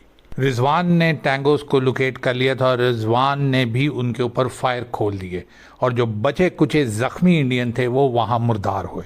हमारे इधर रास्ते में भी कई इंडियन जो थे वो छुपे हुए थे पत्थरों के पीछे और कई ज़ख्मी हालत में वहाँ चीखे मार रहे थे। मैंने अपना डैगर अनवर की तरफ फेंका और उसको इशारा किया, एंड रेस्ट इज़ हिस्ट्री। इतने में मुझे रिजवान की वायरलेस आना शुरू होगी, हॉल्ट एडवांस, हॉल्ट एडवांस, और उसने मुझे बताया कि सर्वर उसको मिल गया है। सर्वर ज़ख्मी था और एक पत्थर के ऊपर बैठा हुआ था। बाद में रिजवान ने हमें ये बताया कि सर्वर के इर्द गिर्द कम से कम 12 से 13 इंडियन मुर्दार पड़े हुए और सर्वर अपनी एसएमजी लिए एक पत्थर से टेक लगा के बैठा हुआ था और उसको 3 गोलियां लगी हुई थी। रिजवान ने मुझे बताया कि उसने सर्वर से पूछा कि सर्वर तू इधर क्यों बैठा हुआ था, जब तूने इनको मार दिया था तो तू मेड कैम्प की तरफ क्यों नहीं आया। तो सर्वर ऊपर देख के रिजवान को कहता है कि सर जी मैंने कहा कि बाकी इंडियन यहाँ से गुजर ना जाएं, मैं उनके इंतज़ार में यहीं बैठ गया। मैंने रिजवान को बोला कि वो सर्वर को मेड कैम्प की तरफ ले जाए और उसके बाद फिर मैं ऊपर कैप्टन आसिम की तरफ चला गया तो शेर खान वापस आ चुके थे। सर्वर छुरे का सिर्फ छुरा ही मजबूत नहीं है बल्कि जिगरा भी बहुत मजबूत है। उसने गोलियां निकलवाई, फर्स्ट एड ली और 24 घंटे के अंदर अंदर वो वापस टाइगर हिल के ऊपर था। हमारा वैसे ही घर के अंदर अस्पतालों में दिल नहीं लगता। इसके बाद से सर्वर मेरे साथ टाइगर हिल, तोलालिंग, आज़ादी पोस्ट मूव करता रहा और उसके बाद जब 7 तारीख को लालक जान की पोस्ट के ऊपर हमला आया और लालक जान शहीद हुए तो मैं, सर्वर और अनवर उनको लेने के लिए कदीर पोस्ट के ऊपर पहुँचे। हम तीनों ने उस दिन 3 बॉडीज़ उठाई। लालक जान को मैंने अपने कंधे पर उठाया, सिपाही हदीस को सर्वर ने उठाया और गुल नबी को अनवर ने उठाया। आज़ादी पोस्ट पे हमने बाकी अपने जवानों को जो दूसरी पोस्टों पे थे उनको बुलाया और फिर सर्वर, अनवर और 4 और लोग हमारे ज़ख्मियों को और हमारे इन 3 शहीदों को वापस मेड कैंप लेके गए। वहाँ बाहिफाजत इनको छोड़कर सर्वर फिर से वापस आ गया टाइगर हिल के ऊपर। जब कारगिल वॉर ख़त्म हुई तो हम सब लोग अपने अपने यूनिट्स के अंदर चले गए, मैं भी चला गया, सर्वर भी चला गया। और उसके बाद फिर से काफ़ी सालों के बाद मेरी मुलाकात सर्वर से सवात के अंदर हुई, ऑपरेशन राह रास्त के अंदर। अप्रैल के अंदर हमने कारगिल की सारी चोटियों के ऊपर कब्जा कर लिया हुआ था, 127 चोटियों पर। मई के शुरू के अंदर हमारी इंडिया के साथ प्रॉपर जंग शुरू हो और तोलालिंग के ऊपर हम NH-1 से फायर करना शुरू हो गए। 15 मई को इंडिया ने ये सोचा कि क्योंकि हम हाइट्स के ऊपर हैं, 16-17 हज़ार की पीक्स हैं, और अगर आप ये प्लेटू देखें, पूरा पहाड़ों का एक प्लेटू है, टाइगर हिल से लेके तोलालिंग तक और आगे काकसर तक, और इंडिया की जो बेसिस हैं वो सारी नीचे हैं। किसी सूरत अगर आप मैप में 3D मैप में देखें तो आप इस चीज़ को खुद ही अंदाज़ा लगा लेंगे कि इंडियंस क्यों 75 साल से इस एरिया के ऊपर किसी किस्म की सुप्रीमेसी नहीं रख सके। उसकी वजह यही है कि ये जो LOC गोरो ने बनाई थी और वो जो टीम आई थी, उस पागल ने LOC को इस प्लेटू के ऊपर कर दिया, क्योंकि वो किसी तरीके से इस प्लेटू के ऊपर खड़े होकर उन्होंने ये मार्किंग्स ली थी। और वैसे भी उस वक्त तक वो बेचारे बिल्कुल थक चुके थे, बिल्कुल चूर हो चुके थे। आप देखेंगे वो एक पॉइंट के ऊपर आके रुक गए हैं, थक हार के। मौसम की खराबी आ गई, जाना उनके लिए दुश्वार था, और NJ-9842 के ऊपर उन्होंने LOC को ख़त्म कर दिया। उसके बाद जो हमारा आगे का इलाका है जो कराकोरम पास से मिलता है, उस सारे के अंदर उन्होंने वो लाइन लगाई नहीं। वहाँ आज भी AGPL है।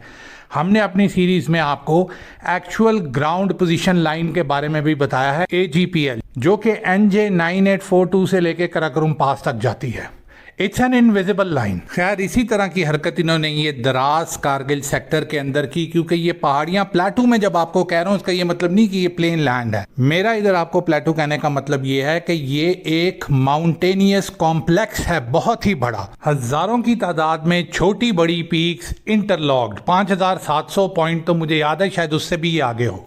सिर्फ दराज सेक्टर की बात कर रहा हूं आपसे। तो ये उनसे गलती हुई कि अगर उनको LOC मार्क करनी थी तो बेटा पहाड़ से नीचे आके करते। आप जहां NH-1 बना हुआ है, जहां गुमड़ी है, जहां हुलियाल है, जहां दराज टाउन है, वहां से इसको मार्क कर सकते थे, लेकिन उन्होंने ऊपर से पहाड़ के ऊपर खड़े खड़े ही इसको मार्क कर दिया, जिसकी वजह से इंडिया के लिए इट इज़ इम्पॉसिबल।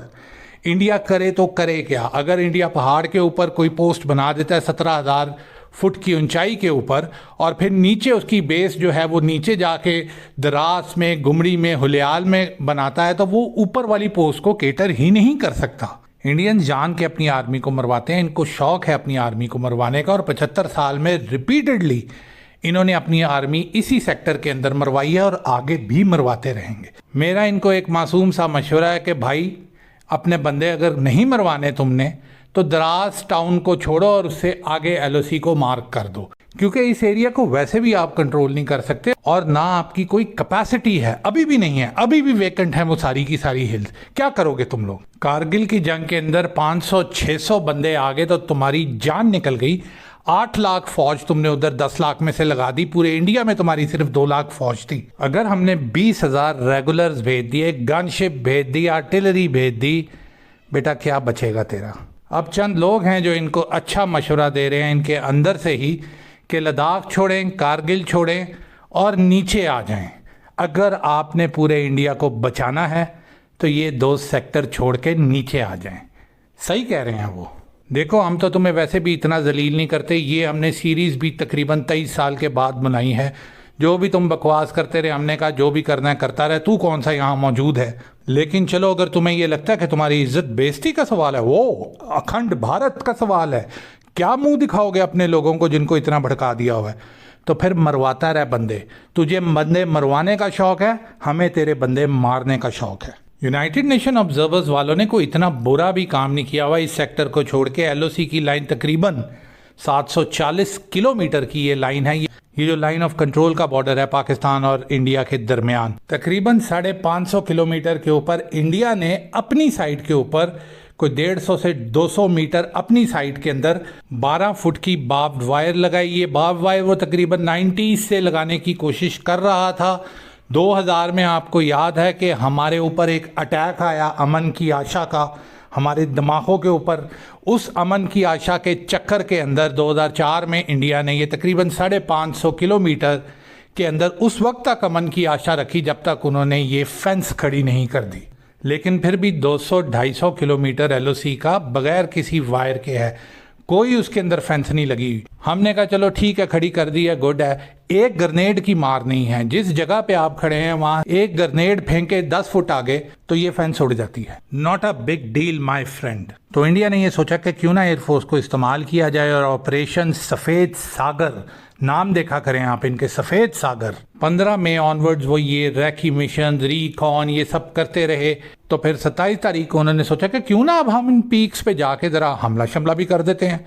तो 6 जहाज इनके श्रीनगर एयरबेस से उड़े और उन 6 जहाज में एक जहाज अजय आहूजा का भी था। एक मिग उनमें से फ्लाइट लेफ्टिनेंट नचिकेता का भी था। लेकिन उससे पहले मैं आपको अजय आहूजा वाले जहाज के बारे में बताऊंगा। इंडियन आर्मी हमेशा अपनी शोखियों की वजह से मार खाती है और खाती आएगी। इन्होंने ये मिग जहाज 30,000 फुट की बुलंदी पे उड़ाने थे, लेकिन इनको क्या सूझी, इन्होंने कहा कि जी बॉम्बिंग करते हुए हम नीचे डिप करते हैं। अगर आप श्रीनगर का मैप देखें, श्रीनगर से गुमड़ी के ऊपर से होते हुए टाइगर हिल के ऊपर जब ये पहुंचे तो टाइगर हिल के ऊपर हमारी सबसे पहली 12.7 की गन लगी हुई थी। ये रोटी को चोची कहते हैं, तो हम क्या करें, हम रोटी को रोटी ही कहते हैं। अब ये जितने मर्जी ड्रामे करें, लेकिन हमें इस चीज़ का पता था कि इनके जहाज़ 25,000 फुट से ऊपर उड़ ही नहीं सकते। अब ये कहते हैं हमने जी उसमें जुगाड़ लगाई हुई थी, हमने उसके अंदर साइकिल का इंजन लगाया हुआ था, सब झूठ बोलते हैं। तो हमने कैलकुलेशन यही की हुई थी कि 25,000 foot is almost 7,500 metre. 5,500 metre यानी 16,500 से 17,000 फुट के ऊपर तो हम बैठे हुए थे, पीक के ऊपर, तोलालिंग के ऊपर, टाइगर के ऊपर। इनकी ऑलमोस्ट इतनी हाइट है, 5,500 मीटर।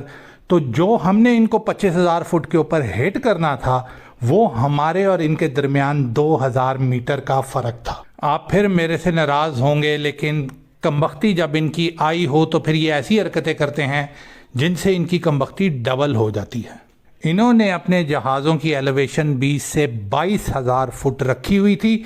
ये तस्वीरें वगैरह लेना चाह रहे थे, जैसे आपको मैंने बताया कि इनको तस्वीरें लेने का बड़ा शौक था। आप विक्रम बत्रा एपिसोड सुन चुके हैं और इसी तरीके से अजय आहूजा साहब, नचिकेता साहब ने भी बोला कि हम भी कोई तस्वीरें ले लें। तो इन्होंने 20 से 22,000 फुट की एलिवेशन के ऊपर, विच इज़ अराउंड 6,500 मीटर्स, यानी 5,500 मीटर की बुलंदी के ऊपर, चोटी के ऊपर हम बैठे हुए थे। हमारी गन्स लगी हुई थी और ये 6,500 मीटर के ऊपर एलिवेशन के ऊपर ये वहाँ फ्लाई कर रहे थे।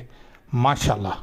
जब इन्होंने पहला चक्कर मारा तो साफ ज़ाहिर है हमें उसका पता नहीं चला। आवाज़ तो हमें आ गई, लेकिन हम उस वक्त तक रेडी नहीं थे। हमने कहा या मरहबकुम, अहलन व सहलन या हबीबी। बच्चे, सारी कैलकुलेशंस हमारे पास थी। हमने टाइगर हिल से लेके तोलालिंग, जो तकरीबन 6 से 7 किलोमीटर है, एरियल अगर आप कहते हैं, 12.7 mm गन्स लगाई हुई थी।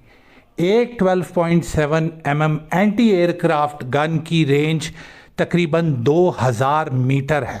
अब शायद ज़्यादा हो, लेकिन मैं ये आपको उस वक्त की स्पेसिफिकेशन बता रहा हूँ, 1999 की। हम कितनी पीक के ऊपर बैठे हुए थे? 5,500 मीटर। ये कितने पे फ्लाई कर रहे थे? 6,500। माइनस करें, 1,000 मीटर का फ़र्क आता है। और हमारी गन की रेंज कितनी थी? 2,000 मीटर।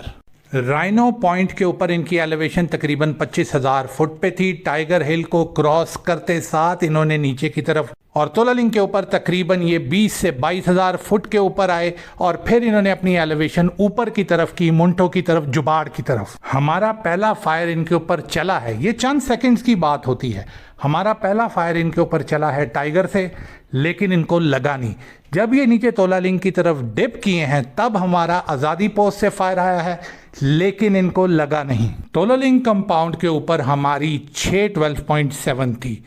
जब आज़ादी पोस्ट पे इनके ऊपर दोबारा फायर आया, इन्होंने एलिवेशन ऊपर की, स्लांटिंग के ऊपर, और फिर जब तोलालिंग क्रॉस हुआ है तो इनको दोनों जहाज़ों को फायर वहाँ से लगे हैं। तो आप कह सकते हैं कि 5,500 मीटर से हमारे फायर इनको लगे, जब इनके जहाज़ 6,500 मीटर के ऊपर थे। अगर आप इसको फुट में समझना चाहते हैं तो 16,700 फुट के ऊपर से हमारे फायर इनको लगे, जब ये तकरीबन 22,000 फुट के ऊपर एलिवेशन ले रहे थे। जैसे मैंने आपको बताया 12.7 की रेंज 2000 मीटर है, लेकिन एलिवेशन के अंदर आप जब स्लांटिंग पोजीशन के अंदर उसको फायर करते हैं तो वो रेंज तकरीबन 1500 मीटर की आ जाती है, लेकिन एक्यूरेसी उसकी बढ़ जाती है क्योंकि उसको टाइम ज़्यादा मिलता है। नीचे से मारे फायर तोललिंग के ऊपर सबसे पहले नचिकेता को लगा और उसके बाद अजय आहूजा को लगा। ये जो कहते हैं कि नचिकेता गिर गया था और अजय आहूजा जो था वो उसको रिकॉन के अंदर वापस आया तो उसको गिराया गया, ऐसी बात नहीं है। दोनों जहाज एक ही वक्त के ऊपर गिराए। जब हम 12.7 mm गन लेके वहाँ गए हुए थे, ये कोई स्टिंगर मिसाइल नहीं है, कोई सैम बैटरी नहीं है।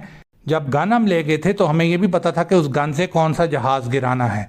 मिग हमें पता था कि ये मिग लेके आएंगे और हमारे सारे मैन पैड इस चीज़ पे ट्रेन थे कि उनके परों के ऊपर मारना है। एक तो वाइड स्पैन, दूसरा ये कि मिग के परों के अंदर उनके फ्यूल टैंक्स हैं।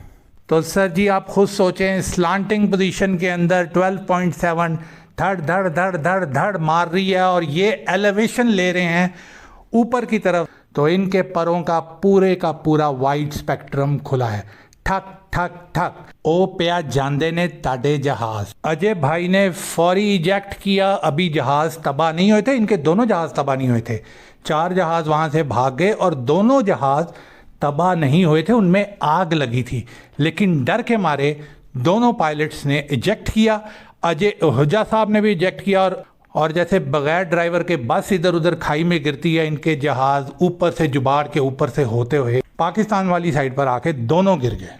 ये सारी चीज़ें 3 से 4 सेकंड के अंदर हुई और पूरी वादी जुबाड़ से लेके दराज तक अल्लाह अकबर के नारों से गूंज उठी। दोनों पायलट हवा में पैराशूट के अंदर उड़ रहे थे, हमें नज़र आ रहे थे। एलओसी की दोनों साइड के ऊपर पाकिस्तानी फ़ौजी मौजूद थे, पाकिस्तान वाली साइड और इंडियन ऑक्यूपाइड वाली साइड के ऊपर भी। हमारी तरफ से वो जहां मर्जी लैंड करता, लेकिन उनकी भी बेचारों की कमबख्ती थी कि हवा इनको पुश करके पाकिस्तान वाली साइड पे ले आई और ये वहां आके नीचे गिरे। नचिकेता का मैं आपको सीक्वेंस 2 में बताऊंगा। इधर मैं आपको अजय साहब के बारे में बताता हूं कि अजय साहब जब गिरे तो इनकी टांग शांग टूट गई और इनको पकड़ लिया और कई लोग कहते हैं कि ये उनको मुर्दा हालत में मिले। इंडियंस ये कहते हैं कि अजय आहूजा के सर के अंदर हेडशॉट्स को याद रखिएगा 2 गोलियां थी। हेडशॉट्स का सिग्नेचर कुछ जाना पहचाना है, कोई बतलाए या हम बतलाएं क्या? चलें छोड़ें। Ajay Ahuja was dead on 27 May 1999 and 2 MiGs of Indian Air Force were shot down with both pilots in our custody, one alive and one dead. Operation सफ़ेद सागर शुरू होते साथ ही अगले दिन ख़त्म हो गया। इंडियन एयरफोर्स को उस दिन हमेशा की तरह बहुत सारी गालियां पड़ी होंगी। इन गालियों के अगेंस्ट उन्होंने काफ़ी ज़्यादा बोंगियां भी मारी, जिनमें उन्होंने एक बोंगी ये मारी कि जी हम तो 30,000 फीट के ऊपर उड़ा रहे थे, क्योंकि इंक्वायरी में उनसे पूछा गया तुम लोगों ने ये एस्टीमेट क्यों नहीं लगाया कि 20 से 25,000 फुट के ऊपर आपके ऊपर फायर आ सकता है। अंदर तो जो जलालत हुई सो हुई, लेकिन बाहर वाले लोगों को इंडियन एयरफोर्स ने इसलिए ये बोला कि हमने जुगाड़ लगा के मिग को 30,000 फीट का किया हुआ था। हालांकि मिग 30,000 फीट पे जा ही नहीं सकता था और ना इन्होंने कोई जुगाड़ किया हुआ था, सिर्फ अपनी बेइज्जती को बचाने के लिए इन्होंने ये किया। सेकेंडली, सर्च ऑपरेशन जो होता है जब आपका जहाज गिरता है तो इमीडिएटली लॉन्च होता है। इन्होंने ये सर्च ऑपरेशन अगले दिन लॉन्च की। जो MI-17 हेलीकॉप्टर इन्होंने भेजा अगले दिन भेजा। सोचें एक दिन पूरे में सो गए हैं ये सदमे में।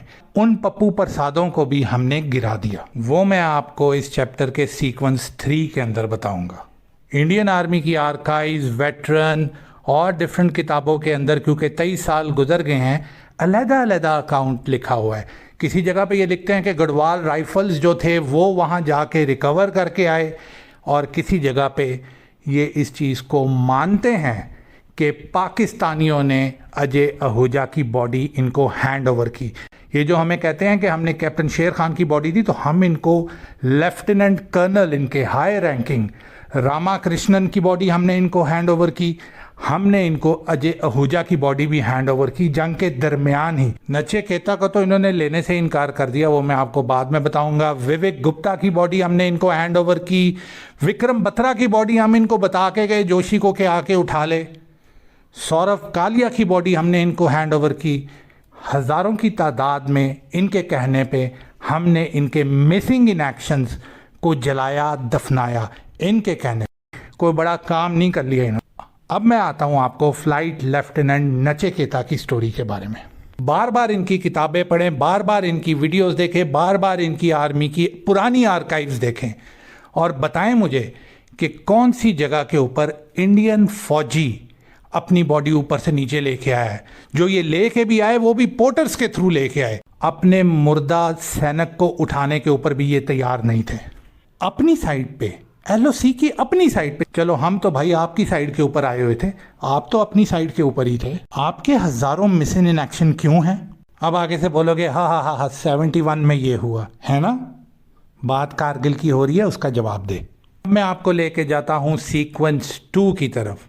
फ्लाइट लेफ्टिनेंट नचिकेता, द अभिनंदन ऑफ कारगिल वॉर, द अभिनंदन ऑफ 1999।